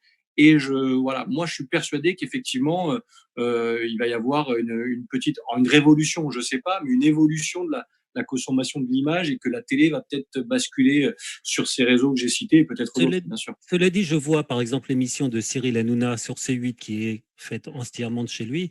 L'audience n'est pas terrible. Non. Elle est moitié moindre que l'habituel. Bien sûr. Donc, les médias traditionnels sont encore là. Netflix, qui faisait grosso modo 3,5-3,7% d'audience cumulée, c'est l'audience de France 5. Allez, disons que maintenant, on va passer aux alentours de 5%.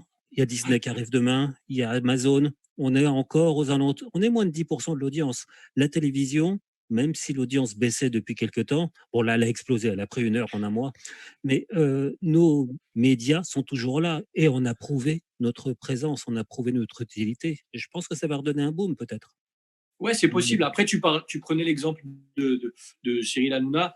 Il a le mérite, ok, on aime, on n'aime pas, là-dessus, c'est encore autre chose, mais il a le mérite d'être à l'antenne, d'assurer ce qu'il peut assurer, mais tu peux pas faire de miracle non plus. Quand tu n'as pas grand-chose à proposer, que tu es tout seul dans ton salon, tout Cyril Hanouna que tu es, effectivement, il était déjà en perte de vitesse par rapport à un quotidien sur TMC, où il était généralement derrière, donc il fait pas de miracle aujourd'hui. Et on voit que des émissions comme C'est à vous et C'est dans l'air cartonnent et font des audiences très fortes. Quotidien. C'est les émissions de talk qui marchent bien actuellement. Parce qu'on voit bien Quotidien, ils ont arrêté l'émission parce qu'ils n'avaient plus de matière. Ils ont repris ce soir. Ils ont repris ce soir, d'accord. Okay. Ils ont repris ce soir, donc on verra les audiences demain. Les gens n'étaient peut-être pas au courant, mais ces émissions, on a besoin aujourd'hui. Moi, je vois le matin, j'écoute les infos, mais assez rapidement, je bascule sur une radio musicale parce qu'il faut changer d'air. Ouais. Parce que finalement, on nous répète à peu près la même chose. Donc, on a besoin d'informations, on a besoin de changer d'air, on a besoin de nos médias. Sieste l'après-midi aussi. Oh là.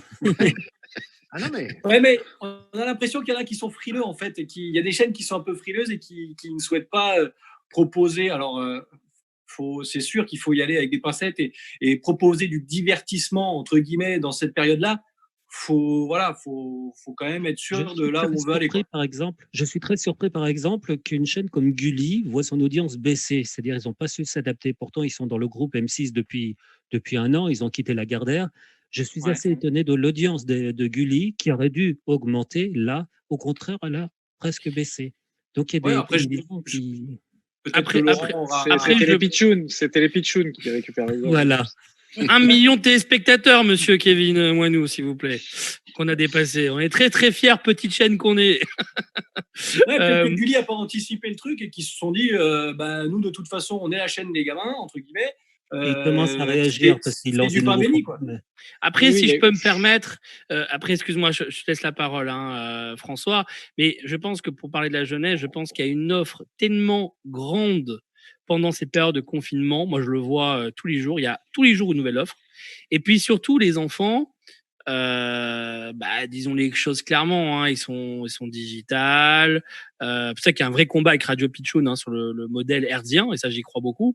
Mais en tout cas, il y a le digital. Moi je le vois bien, tous les jours il y a des offres nouvelles avec le digital. Et demain Disney. Voilà, demain Disney Plus qui arrive. Alors vous allez voir, à mon avis, Gulli va encore chuter. Et puis voilà. Et puis après, j'en parle en taille de Gulli parce que chacun fait ce qu'il veut sur sa chaîne de télé, mais je pense qu'aujourd'hui, ce que les enfants attendent, c'est de l'éducatif. Je reviens sur ça. Regardez France 4. Pourquoi ça marche? France 4 fait une audience très forte en ce moment. Oui, oui. D'ailleurs, alors qu'ils vont il ne faut pas fermer cette chaîne. Eh oui, c'est dommage. Hein, si le CSA nous écoute, je sais que c'est pas eux qui vont décider, mais France 4 a prouvé son utilité aujourd'hui. Oui, François. Non, c'est ce que je voulais dire. C'est vraiment France Télé qui communique à mort en ce moment avec Lumni, enfin avec ses plateformes, avec France 4, avec France 5, avec France 2. Là, on prend conscience du service public. France Télé marche bien au niveau des audiences en ce moment. C'est énorme, mais le service public, là, est à sa place et au bon endroit et au bon moment.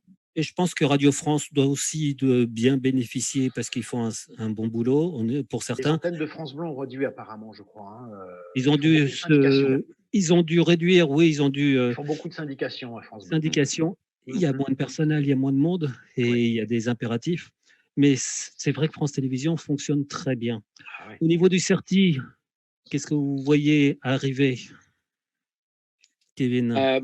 Nous, on constate, je suis d'accord avec ce que disait Thierry tout à l'heure, une évolution vers le télétravail, alors qui n'est pas due spécifiquement à la crise, qui était déjà anticipée depuis quelques mois. C'est moins culpabilisateur. Avant, on culpabilisait, on disait tu vas travailler à la maison, tu vas pas travailler. Mais il y a eu la crise des gilets jaunes, il y a eu les grèves de la fin d'année et du début d'année aussi qui ont accéléré ce mouvement-là. Donc on voit ce changement-là. Après, les remontées qu'on a nous au sein des équipes, c'est qu'effectivement c'est difficile de faire du télétravail et de gérer ses enfants en même temps. Peut-être que demain, quand les enfants seront retournés à l'école, le télétravail sera d'autant plus facile. Il y a des changements dans les normes sociales. Nous on le voit au niveau du CIRTI, on est une équipe de 3 personnes. Et c'est vrai que de pas se voir depuis 3 semaines, on fait des vidéoconférences comme celle-ci, on s'appelle, on a des fils WhatsApp. Donc c'est une approche de travail, c'est une façon de travailler qui est différente.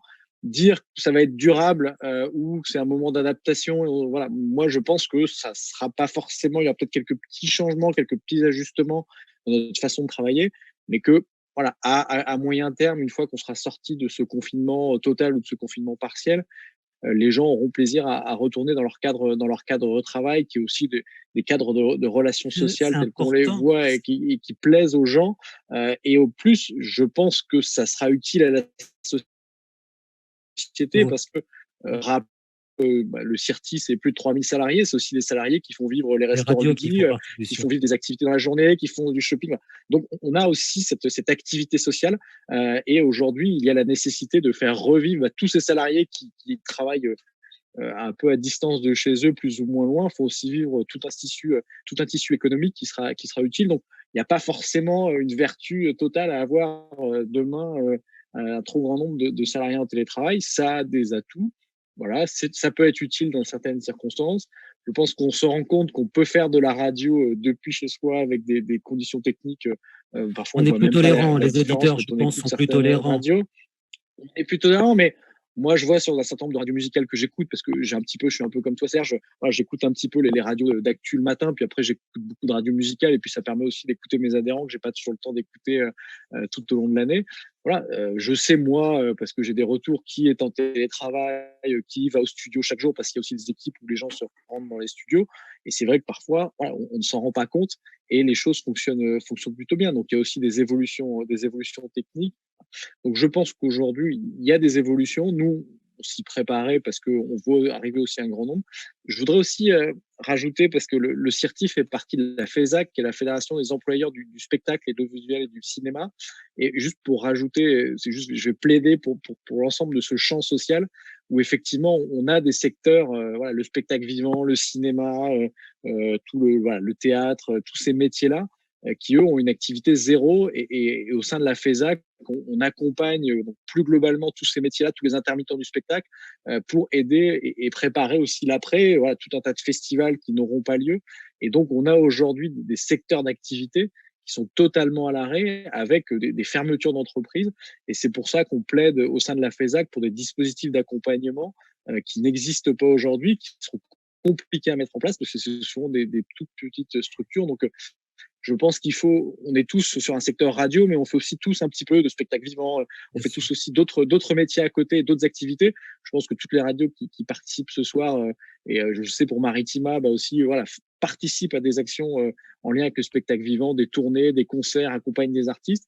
Et je pense qu'il faudra aussi que la radio s'implique dans ce monde-là global du spectacle vivant, parce que c'est toute une chaîne économique qu'il faudra rebooster une fois qu'on soit sorti de cette crise. Mais en plus, au niveau des intermittents du spectacle, le compteur est arrêté là. Aujourd'hui, ils ont décidé d'arrêter pour qu'ils puissent toucher. Mais cela dit, après, il va y avoir de gros problèmes avec les spectacles. Certains vont pas pouvoir redémarrer. Il va y avoir un embouteillage. Certains spectacles vont pas pouvoir se faire. Ça va être un gros problème. Je pense que dans les associatifs, vous êtes très proche des spectacles locaux. Messieurs François ou Maxime. Nous, sur le côté associatif, c'est plus comme on est dans un département touristique. C'est vrai que c'est plus le tourisme. Après, en ce qui concerne l'événementiel, oui, on est partenaire de certains festivals, mais pour l'instant, ce sont des festivals. Donc, pour l'instant, c'est l'été. Et pour l'instant, il n'y a pas d'annulation encore en ce qui concerne les festivals ici. Et puis nous, par contre, c'est vrai que depuis plusieurs années, on fait des événements musicaux, on fait des sessions acoustiques, des showcases ou des plateaux radio. Et là, forcément, là, tout est arrêté, d'autant plus que c'était l'année de nos 10 ans, donc on comptait vraiment en mettre à la gomme. Et là, forcément, par la force des choses, en termes d'événementiel, voilà, c'est très calme. On parlait de télétravail. Moi, je travaille 2-3 jours par semaine dans une radio parisienne. J'arrive, je suis seul dans mon studio. Alors que c'était une ruche. On se retrouve et le télétravail fait qu'on m'appelle tous les jours. On m'appelle. Là, j'ai un plan de travail pour demain. On me demande de faire une émission avec 2-3 Skype en même temps, plus 2 coups de téléphone en même temps. Je dis, mais on est en direct, vous croyez que ça va passer? Oui, non, mais on nous demande des choses assez folles. Cela dit, en tant que passionné de radio, c'est génial. Je crois que pour nous, les passionnés de médias, on avance, c'est extraordinaire cette période. On s'adapte en fait, tout simplement. On s'adapte à la situation, mais on trouve toujours des solutions.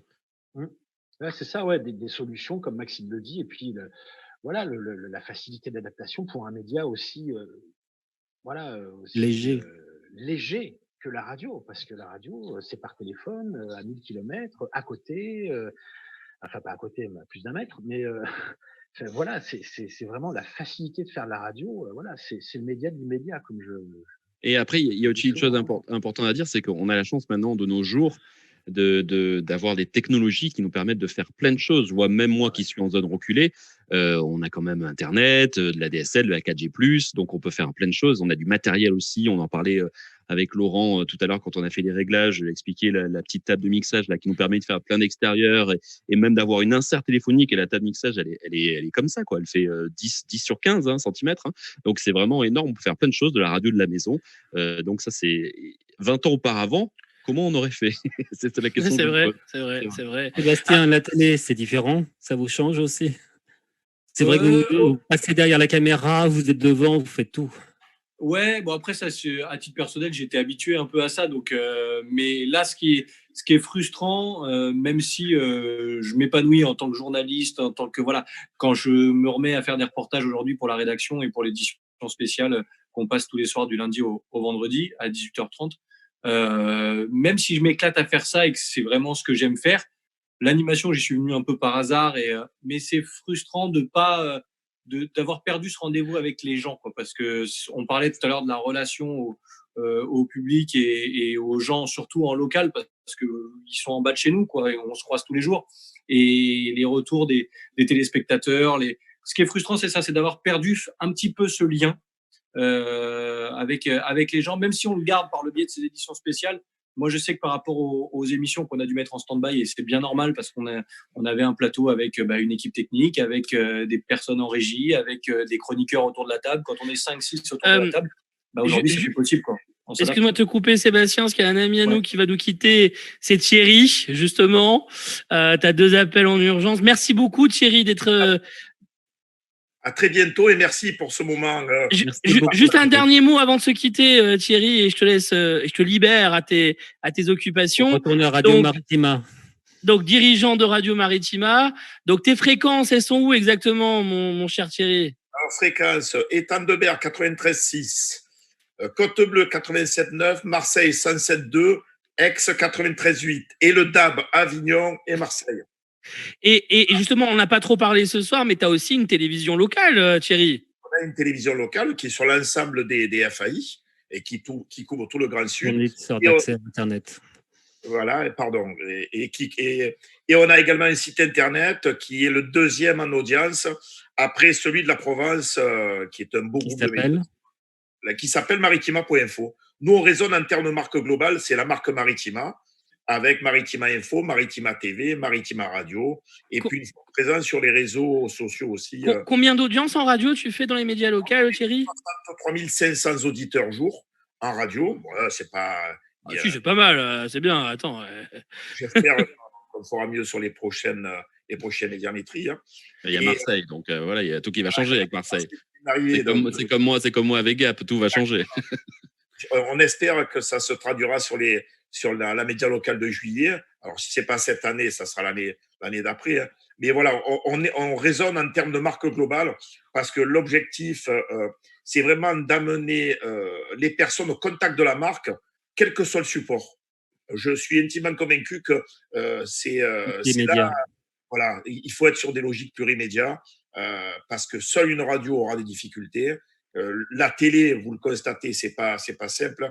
Donc, on raisonne en termes de plurimédia et jusqu'à maintenant, ça s'avère un pari plutôt gagnant, quoi. Et la cible, et après je te laisse tranquille Thierry, mais la cible qui est visée chez Maritima, c'est qui? C'est la ménagère en général? C'est qui exactement?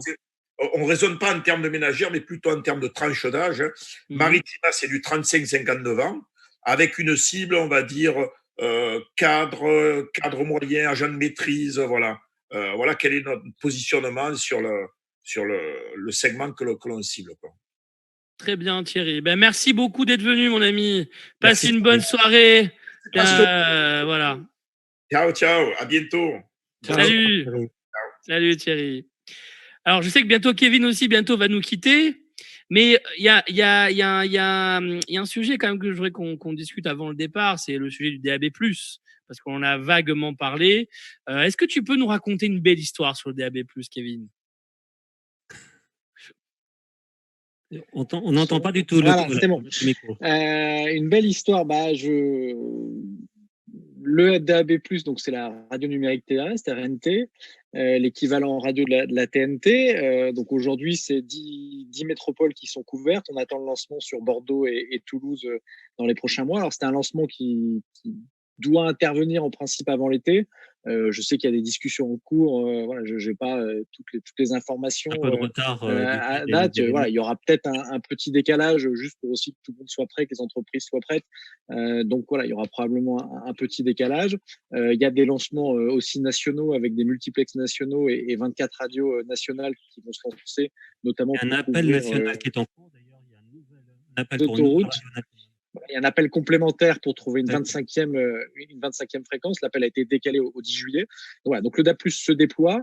On voit arriver sur certaines zones dans les vagues médias locales des audiences avec peut-être demain une première radio 100% DAB+ qui rentrera au GIE les uns des radios. Il y a des discussions et on attend la fin de la vague. Alors le problème, c'est que ça va être impacté par cette absence de mesures, mais voilà, on pense que d'ici un an ou un an et demi, on aura au sein du GIE une commercialisation d'une radio pure DAB+. Les postes se déploient dans les magasins. Et puis, les nouveautés qui arrivent, c'est que depuis décembre 2019, aucun magasin ne peut vendre de poste uniquement FM. Tout poste de radio doit avoir une puce DAB+. Et au 1er juillet 2020, il faudra une puce DAB+ dans chaque véhicule. C'est une norme européenne qui va se mettre en place en Europe jusqu'à la fin de l'année. C'est-à-dire que les pays européens ont jusqu'à la fin d'année pour mettre en œuvre cette mesure-là, qui sera une mesure vertueuse parce que le marché des constructeurs automobiles est un marché européen et donc pas un véhicule ne pourra arriver sur le marché européen sans une puce DAB+. On le voit déjà en option sur un grand nombre de constructeurs et c'est de plus en plus de série. Ça coûte pas grand-chose de mettre une puce DAB+. Et nous, on le voit et on a fait une tournée régionale et à la rencontre de nos adhérents et on a de plus en plus d'adhérents qui nous disent voilà, moi j'ai ouvert une zone uniquement DAB+, et j'ai des remontées, j'ai des appels auditeurs. On constate aussi que les véhicules qui screenent la bande FM DAB+, sans faire distinction entre les deux normes, et les gens ne se rendent même pas compte qu'ils écoutent le DAB, ils écoutent la radio. C'est le principe. Ils écoutent la radio. C'est une anecdote de mon président qui, arrivant à Lyon, donc mon président Alain Liberty, qui est directeur général du groupe 81, arrive à Lyon et constate que son taxi écoute Latina, qui est une de ses radios, qui est présent uniquement en DAB+, et il demande au chauffeur de taxi, vous écoutez le DAB+, et le chauffeur de taxi dit non, j'écoute la radio. Voilà, il écoute la radio, il n'écoutait pas le DAB+. Voilà, il avait juste une radio en plus au sein de son véhicule. Donc, ça se développe. On espère que la crise ne viendra pas impacter ce déploiement. Il y a des discussions en cours entre le CSA et les services de radio. Il y aura peut-être un petit peu de décalage et c'est normal. Voilà. Le déploiement va se poursuivre. Et des offres vont aussi être renforcées. Sur Paris, Marseille, Nice, on renforce l'offre de radio. Il y a des compléments de MUX. Voilà, il y a des nouvelles radios et elles sont présentes ici qui vont pouvoir arriver sur des nouvelles zones. Donc, c'est l'enjeu du DAB+. Ça doit se faire aussi dans un contexte économique qui sera compliqué sur 2020. Donc, nous, on plaide pour des accompagnements, pour des crédits d'impôt sur la diffusion, pour des crédits d'impôt pour les annonceurs sur la FM et sur le DAB. Voilà, donc on travaille à ces déploiements-là. Le CSA est pleinement activiste sur ces sujets-là. Nicolas Curien, qui est en fin de mandat, qui termine son mandat dans quelques mois, souhaite, avant son départ, pouvoir avoir des lancements importants ou au moins être certain que ça se fera concrètement. Donc voilà. Donc aujourd'hui, la crise met entre parenthèses ces déploiements-là, mais ces déploiements vont se poursuivre. En tout cas, le CIRTI, en lien avec ses adhérents, assurera la continuité de ces déploiements. François Leval, puisque vous allez passer en DAB+, en fréquence pérenne, j'allais dire 24 heures, décidément, toute l'année, ça va vous permettre aussi d'atteindre le fonds de soutien, peut-être? Ça va changer les choses? De fait, puisque actuellement en FM temporaire, on n'a pas le droit au fonds de soutien. Et de fait, donc passage en DAB+, donc Côte-Varoise devient permanente, donc ce qui déclenche le fonds de soutien. Après, voilà, c'est une solution qui, dans un premier temps, va bien nous aider. Après, voilà. Alors, tout à l'heure, je parlais de la zone d'émission qui va évidemment s'étendre avec le nombre d'habitants, le nombre d'habitants du bassin de population qui va augmenter très fortement. Il y a aussi l'aspect du DAB+, la qualité des programmes, quoi. La qualité de diffusion, le son. Oui. Voilà, le son. Et puis, on va être sur un même pied d'égalité que je veux dire, que les grosses radios, que les gros réseaux nationaux sur une zone bien définie, quoi. Voilà. Et là, ça va tout changer.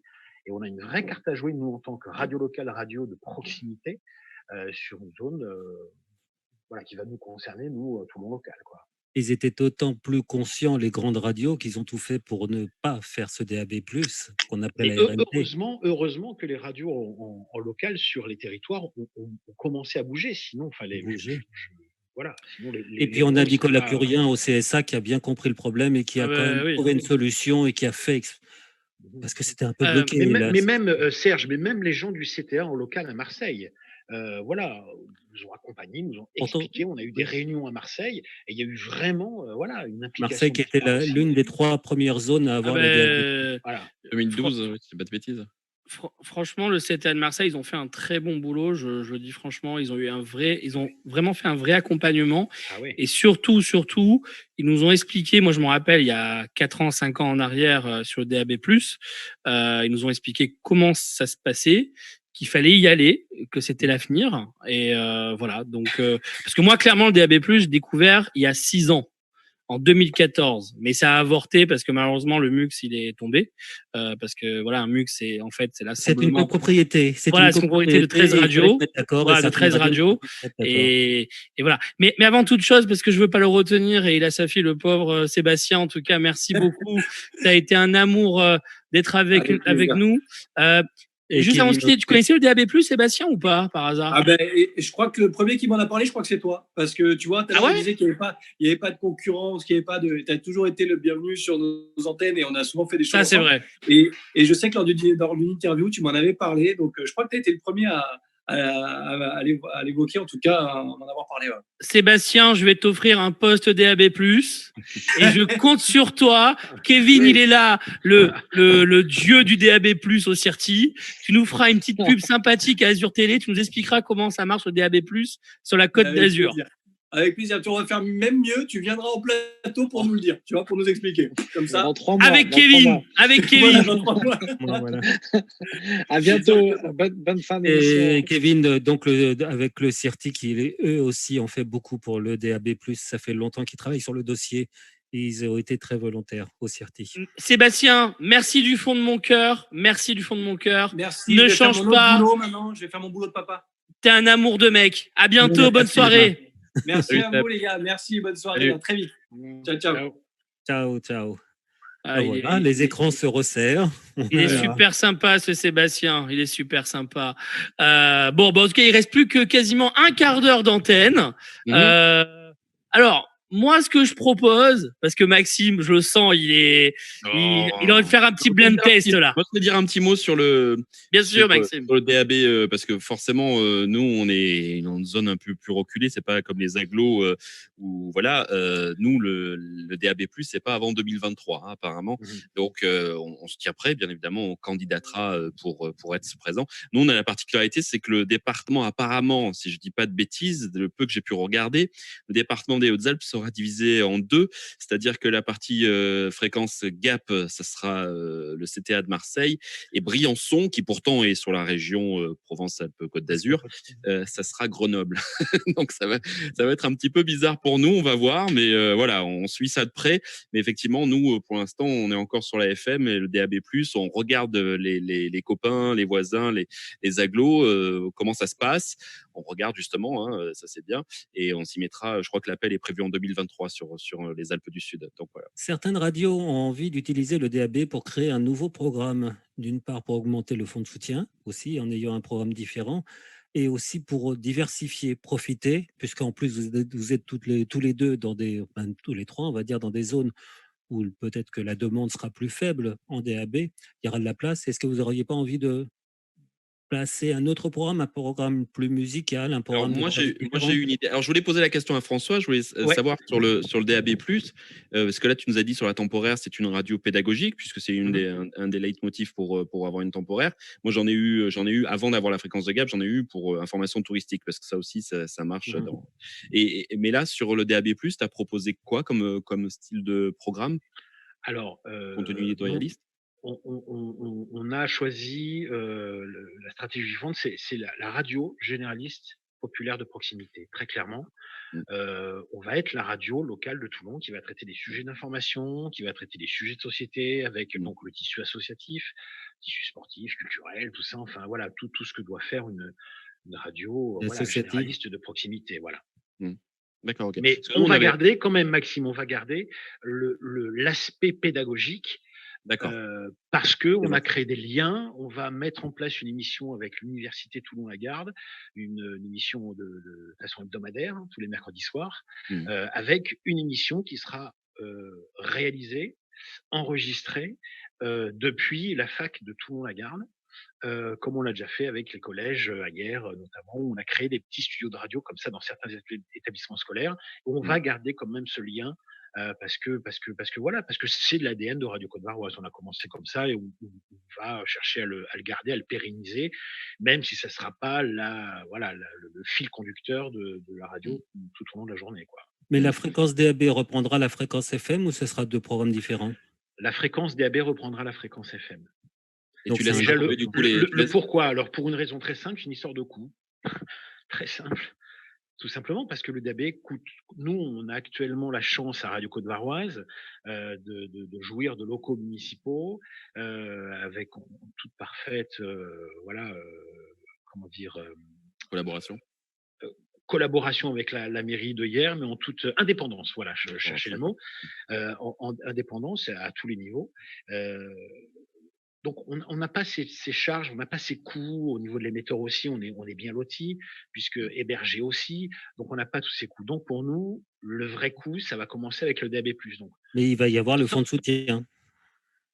oui, d'installation. Et après, le fonctionnement, voilà. Le fonctionnement, il y a le fonds de soutien qui va arriver annuellement. Il y a les aides à l'installation qui est un budget avant un de an, 15 pas 000. avant un an. Pas avant un an. Oui, Pas avant un an, voilà. Donc, pour nous… Bon, disons que les 15 000, je crois que c'est 15 000 euros, si j'ai bon souvenir, aux alentours des frais d'installation. 16 000. 16 000, voilà. Voilà. Bon, comme vous êtes déjà installé le matériel, on va dire qu'il est déjà Parce que là. maintenant, depuis quelques années, ça sert aussi pour le fonctionnement, les 16 000 euros. Ouais. Ah bon? D'accord. Quelques années. Oui, il y a quelques années, c'était que pour le démarrage, et maintenant, ça sert aussi au fonctionnement. Oui, parce que nous, on a connu ça, Maxime, le démarrage. C'était que pour le matériel, quoi. Euros, c'était que pour acheter du matériel, voilà, mais ça comptait pas pour les frais de roulement, en fait. Mais la diffusion, déjà, va avoir un coût pour nous qui n'existait pas jusqu'à maintenant. Donc, on a prévu le coup, évidemment, sinon on n'y serait pas allé. Et voilà, quoi. Donc, et tu vas continuer les temporaires, François? Oui. Parce qu'il faut chaque fois refaire un dossier, même si c'est un copier-coller, plus ou moins, mais il faut refaire chaque fois un dossier. Tu vas continuer temporaire sur la FM? On va pérenniser ce côté temporaire radio pour garder le 101.5. Et les CSA n'auraient pas envie de, quoique à partir du moment où on donne une fréquence en DAB, mais ils n'auraient pas la possibilité de pérenniser cette fréquence? Alors, c'est très compliqué. C'est très compliqué. Moi, je ne m'avance pas. La question a été posée auprès notamment du CTA à Marseille. CTA fréquence temporaire. Le CTA, c'est le CSA local, parce que le CSA a des relais de région. Donc, c'est l'antenne régionale du CSA, voilà. Le CTA à Marseille m'a dit qu'une fréquence temporaire n'avait pas vocation à devenir permanente. Clairement. Et comme sur la zone de Toulon, la FM est saturée, mais enfin, la fréquence, quand elle peut pas être attribuée à quelqu'un d'autre en vacances, en période. Alors ça, c'est au bon vouloir du CSA. On a la tête sur le billot tous les ans. De toute façon, si je peux me permettre, parce que alors pour une autre radio que j'ai qui s'appelle les Reims Radio, donc est comme toi, c'est la même chose que toi, la même problématique, c'est une fréquence temporaire, mais déjà, je tiens à le dire, déjà d'avoir une fréquence temporaire, déjà c'est une chance, parce que déjà trouver une fréquence de libre dans un spectre qui est déjà quand même pas mal chargé, c'est pas évident. Donc déjà, c'est déjà très bien, je trouve déjà que ça existe, le milieu fréquence temporaire, ça permet d'exister. Après, c'est sûr que la complication de fréquence temporaire, je pense, c'est quand les auditeurs s'habituent à la radio, qu'au moment de la coupure, je pense que ça se fait un peu dans la douleur. Mais disons les choses sans langue de bois. Mais c'est un déchirement, Laurent. Ben voilà, un déchirement. Je n'osais pas dire le mot, mais voilà. Mais là, il va être possible. Il va être possible de dire à l'antenne, vous nous retrouvez en DAB. Il suffit de prendre un petit poste de radio, vous allez être en DAB. Ça ne se fait même plus. On a les enceintes connectées, on a l'appli, on a tout ça. Enfin voilà. On continue. La radio continue sur le numérique. Sur le web. Ah oui, sur le web. Donc, oui, bien sûr. Sûr. Évidemment, au niveau des programmes, on réduit évidemment la voilure. Mais voilà, oui, tous les 9 mois, c'est un déchirement de monter à l'émetteur et de tout couper. De dire, là, l'avantage, si je peux me permettre, que ce soit pour les Reims Radio, que ce soit pour Radio Côte-Varoise, en ayant une fréquence maintenant DAB+, avec une fréquence définitive, c'est que la radio ne s'arrêtera plus aujourd'hui. Moi, ça y est. À partir du moment où j'ai même été sélectionné pour le DAB+, depuis 5 février, tout a été autorisé, c'est paru au journal officiel. Dans ma tête, je suis permanente. Voilà. Je ne suis plus temporaire, je suis permanente. Voilà, c'est fait, c'est acté, c'est validé, on connaît, Laurent, tous les deux, le process pour accéder au DAB+, les discussions, les grandes discussions. On t'expliquera tout ça dans l'avenir, Maxime. Ouais, mais alors moi, pour vous parler de la RNT à l'époque, parce que c'était la RNT, on parlait pas du DAB+. Quand il y avait eu l'appel pour, c'était Paris, Marseille et Nice. Ça, je dis pas de bêtises. C'était en 2012, c'est ça. En fait, il y a eu un premier jet en 2008 qui a été avorté. Voilà. D'accord. Moi, je 2012, je crois. Et après, il y a eu 2012, un deuxième jet. 2008, moi, j'existais pas encore. J'étais que sous forme de web radio et il m'était pas venu l'idée encore de passer en FM.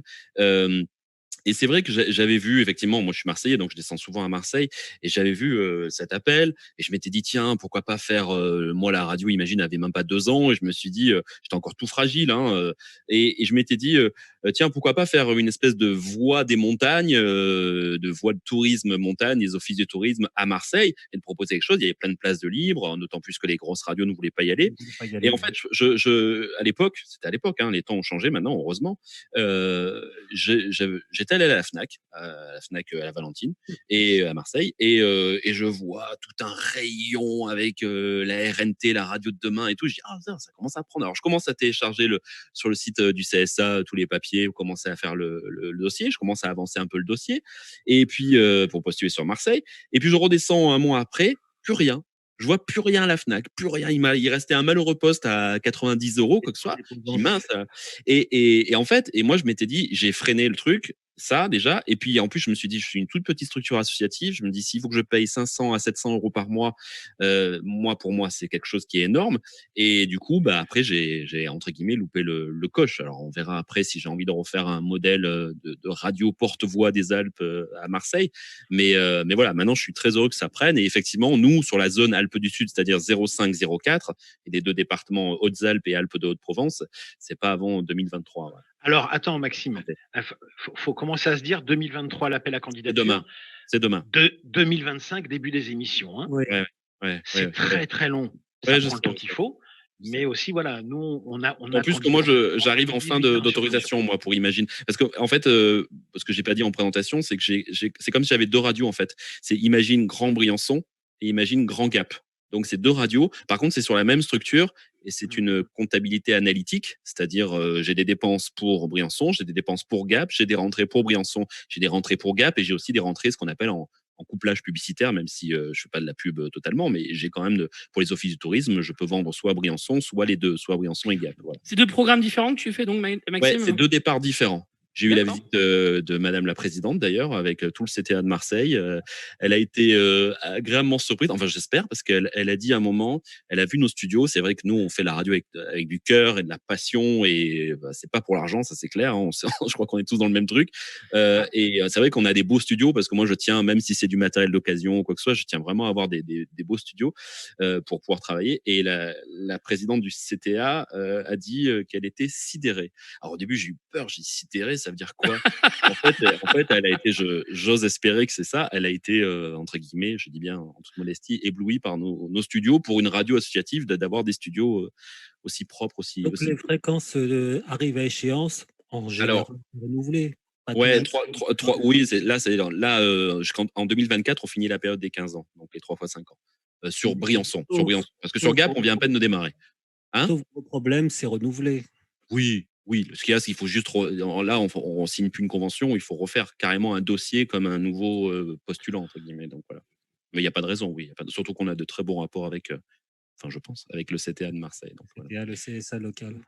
Non, après, je pense que du moment qu'on essaye de faire du mieux qu'on peut, honnêtement, et je pense que voilà, on le connaît tous, hein, CTA, et on passe un bonjour bien sûr à Madame Dominique Bonnemanti, qui est la présidente, pour expliquer à nos auditeurs, et en général, on a affaire à Monsieur Olivier Bourgier, hein, qui est le secrétaire général. Voilà, en tout cas, ils sont. On est du Sud là. Voilà, oui, c'est du Sud l'émission, donc on parle du Sud, c'est normal. Non, mais voilà, c'est important, c'est de la bienveillance. Qu'ils ont plutôt que de dire on est un gendarme et on tape sur les radios, c'est pas ça. Même je voudrais, Monsieur Melchior, qui est le responsable technique, c'est vrai qu'au début, par rapport à son prédécesseur, on s'est dit il va falloir vraiment faire super attention, mais il a vraiment un rôle de. Moi, je lui ai dit, vous savez, quand les mesures, je dépasse un peu d'excursion, quoi que ce soit, je dis, vous savez, j'ai pas le matériel, j'ai pas déjà un salarié technicien, parce que j'ai pas les moyens, forcément. Moi, si j'ai un technicien, c'est soit Dédé de Nice, que tu dois connaître, André, salut. Bonjour à notre Dédé national. Qui vient, soit j'ai Cédric Badet, qui est à Lyon, qui vient aussi, mais quand ils viennent pour 1 jour ou 2 jours, quoi que ce soit, ils sont pas là attitrés. Et voilà. Et Monsieur Melchior, je lui ai dit, revenez quand vous voulez, et on fait les mesures ensemble, on règle tout ensemble. Et ils ont un côté aussi pédagogue. Enfin, ils sont pas là juste pour nous taper sur les doigts. Quoi. Surtout qu'ils comprennent que des structures comme les nôtres sont des petites structures et qu'on fait avec les moyens que l'on a. Quoi. Voilà. Non, mais en tout cas, bon, dommage qu'Olivier Bourget n'a pas pu être là ce soir, mais bon, on essaiera de faire une émission spéciale sur la régulation, justement, ça pourrait être pas mal. On en fera une, on organisera, et puis si vous voulez, vous serez invités, les amis, aussi à cette émission où on essaiera d'inviter justement Monsieur Olivier Bourget, pourquoi pas sa présidente, avec grand plaisir, et justement, on parlera aussi d'autres régulateurs, justement, ce sera intéressant de connaître un petit peu les coulisses. C'est important de dire régulateur et non pas gendarme, parce qu'ils ont vraiment Exactement. une régulation. Le CSA, bon, certains qui connaissent pas peuvent en dire des choses, mais c'est vraiment, ils font ce boulot, ils font un sacré boulot, sont là pour organiser nos médias. Si on n'a pas de Fox News en France, c'est grâce au CSA. Si on a une qualité quand même des médias audiovisuels, c'est grâce aussi au CSA qui applique la loi, évidemment. Et moi, l'expérience que j'ai par rapport au DAB+, moi, ce qui m'a fait tilter, c'est une phrase d'Olivier Bourget qui a organisé une réunion préfecture de Toulon pour justement nous informer sur le développement dans le Var du DAB+, Toulon étendu, Toulon local. Il m'a raconté l'histoire d'LCI. LCI n'a jamais cru, et TF1, Patrick Lelay, son âme, il est parti il y a quelques jours de cela, ne croyait pas à la TNT. Il croyait à la TNT en gratuit. Il voulait la TNT. Ouais, voilà. La TNT gratuite, mais LCI, jamais de la vie. Ils avaient un bouquet payant qui s'appelait TPS. Voilà. Et donc pour eux, ils voulaient pas couper l'herbe sous le pied de la TNT. Ils avaient vu aussi la TNT. Ils avaient peur. Enfin, ils voulaient pas la part du gâteau, forcément, voilà, qui se divisait. Ils avaient 40%, ils en ont 23% aujourd'hui, toutes chaînes confondues. Ça a beaucoup changé. Leur crainte était. BFM y a cru, elle y est allée, et puis voilà. C'était Alain Veil. Alain Veil qui est un homme assez visionnaire, qui a ses qualités, ses défauts, mais c'est un visionnaire. Il a su reprendre BFM. Il a fait pareil avec Énergie dans les années 80. C'est lui qui a développé Énergie. Il a repris RMC parce que Énergie n'a pas pu reprendre RMC. Il a fait BFM en se débrouillant au départ. BFM, faut pas oublier que c'est business FM. Oui, c'est un développement de la radio économique. Il a réussi, il est fort. Il a réussi à faire une convention qui était assez ouverte, qui a permis de faire BFM une chaîne nationale d'information. C'est vrai qu'en plus, ils ont eu la chance que LCI ne voulait pas y aller. CNews, enfin iTélévision ne voulait pas y aller au départ. Et c'est à cause de TF1, là encore, qui a fait un recours auprès du CSA, qui a eu un nouvel appel et qui a fait que Canal+ s'est dit, tiens, ça serait pas mal de mettre une chaîne d'information. Mais c'est vrai que l'histoire de la TNT, l'histoire de revirement, on a ça en DAB, où les grands groupes ne voulaient pas. Maintenant, qu'est-ce qui se passe? D'ailleurs, vous avez vu que RMC a arrêté son émetteur aux grandes ondes. RTL, là encore, Europe 1 a arrêté. France Inter l'a arrêté. Ça va permettre de financer, parce que c'est aux alentours de 6 millions d'euros par an, la diffusion en grandes ondes. Ça va permettre de financer le DAB. Et c'est important. Et ça, on a une sacrée évolution. Et c'est important. Et je crois que donc, pour en terminer, là, on a encore 5 minutes d'émission. La crise va permettre de pérenniser nos médias. Le DAB, où certains doutaient, je crois que là, on va pouvoir montrer que le DAB a besoin d'être là, parce que la radio via IP, via téléphone, c'est nécessaire, mais ce n'est pas suffisant. On a besoin de nos médias, et c'est important. Je pense que vous êtes d'accord tous les trois. On va conclure cette émission, les amis. On va conclure, il reste 3 minutes.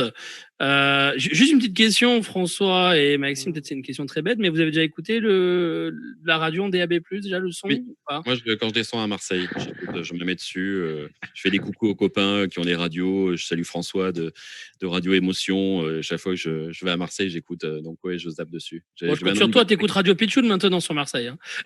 Je vais m'y mettre. Alors, je l'ai vu à la télé, j'ai zappé dessus parce que j'ai de la Livebox, donc j'ai zappé dessus à la télé. D'ailleurs, tu es bien placé, hein, voilà. Mais à la radio, pas encore. Je le ferai la prochaine fois que ce sera à Marseille. Je plaisante. Après le confinement. Après le confinement. Il faut acheter des bons postes de radio parce que malheureusement, on a parfois des postes en DAB qui sont pas terribles. Alors moi, j'écoute dans la voiture, parce que maintenant j'ai le poste hybride dans la voiture, donc voilà. T'as quoi comme marque sans indiscrétion, Maxime? Kia. Et il y avait déjà le DAB inséré dedans ou t'as dû payer l'option? Non, là, ça y est, commence à les mettre dans les voitures. Là. Parce qu'en fait, tu vois. J'ai un partenariat avec Kia, donc j'ai des voitures pour la radio. Donc il y avait déjà le DAB dedans inséré, quoi. Mais 6 mois, je change de véhicule dans le cadre du partenariat, c'est des véhicules de direction. Et là, dans le dernier, oui, il y a le poste hybride. Et l'avantage, c'est qu'en plus, je me suis aperçu que ça passait de la FM au DAB, et que ça faisait le changement total, en fait. Ça bascule, ouais. C'est bien. Ça permet de garder encore la FM. Bonjour, Mercedes, j'allais chez mon vendeur de voitures DAB. Qu'est-ce que c'est que ça? Je ne connais pas. Et l'option vendue à un prix, mais dingue, quand on sait combien coûte cette puce. J'ai un des fabricants qui m'avait donné le prix de la puce. C'était fou. Enfin bon, voilà. Et toi, mon ami François? Moi, la première fois que j'ai écouté de l'AB+, c'est en allant, en octobre 2018, je m'en rappelle, à la réunion qu'avait organisée le CTA de Marseille au tribunal administratif de Marseille, justement, où tous les gens de Paris TDF étaient descendus, du CSA aussi, pour nous informer sur le DAB+. Et j'avais pris un petit poste radio que je me suis acheté, qui avait l'option des DAB+. Et là, j'ai scanné tout. Et puis, oui, on voit vraiment le son qui n'est pas le même. Même toi, Laurent, tu le dis. Enfin voilà, depuis, tu n'écoutes plus la FM, quoi. Ah ben pour moi, pour être très clair, et c'est pas un pro DAB+ qui parle, mais c'est automatique, c'est que le son il est tellement bon en DAB+ qu'on n'a pas envie de retourner en FM avec un son malheureusement qui est plus sourd que le DAB+. Ah oui. Maintenant, c'est des traitements de son de taré en FM. Voilà. T'entends Patrick Bruel jouer au piano, t'as l'impression qu'il est à côté de toi sur le siège à côté en train de jouer du piano, quoi. Donc en DAB+, donc c'est vrai qu'on a, moi honnêtement, avec le Nissan Qashqai que j'ai, quand il y a le DAB+ déjà intégré dedans, franchement, j'écoute en DAB et je reviens plus en FM, c'est fini. Il est trop sourd le son FM pour moi. Donc chez moi, j'ai encore la FM. Je suis désolé, j'écoute la FM encore. Non mais la FM, la FM, j'adore. Mais je pense, c'est comme tu sais, je pense que si on doit faire une comparaison, les gens ont connu les ondes moyennes où ils avaient l'habitude. Imagine-toi à leur place quand ils sont passés des ondes moyennes à la FM. Pour eux, c'était le jour et la nuit. Et ben là, c'est la même chose. C'est la FM, et ben on va passer en DAB+. Il reste quelques secondes, là, moins de 30 secondes, 40 secondes pour ce programme. On va vous remercier, vous deux qui êtes restés. Avec plaisir. Merci beaucoup à tous les deux, vraiment. Merci à vous.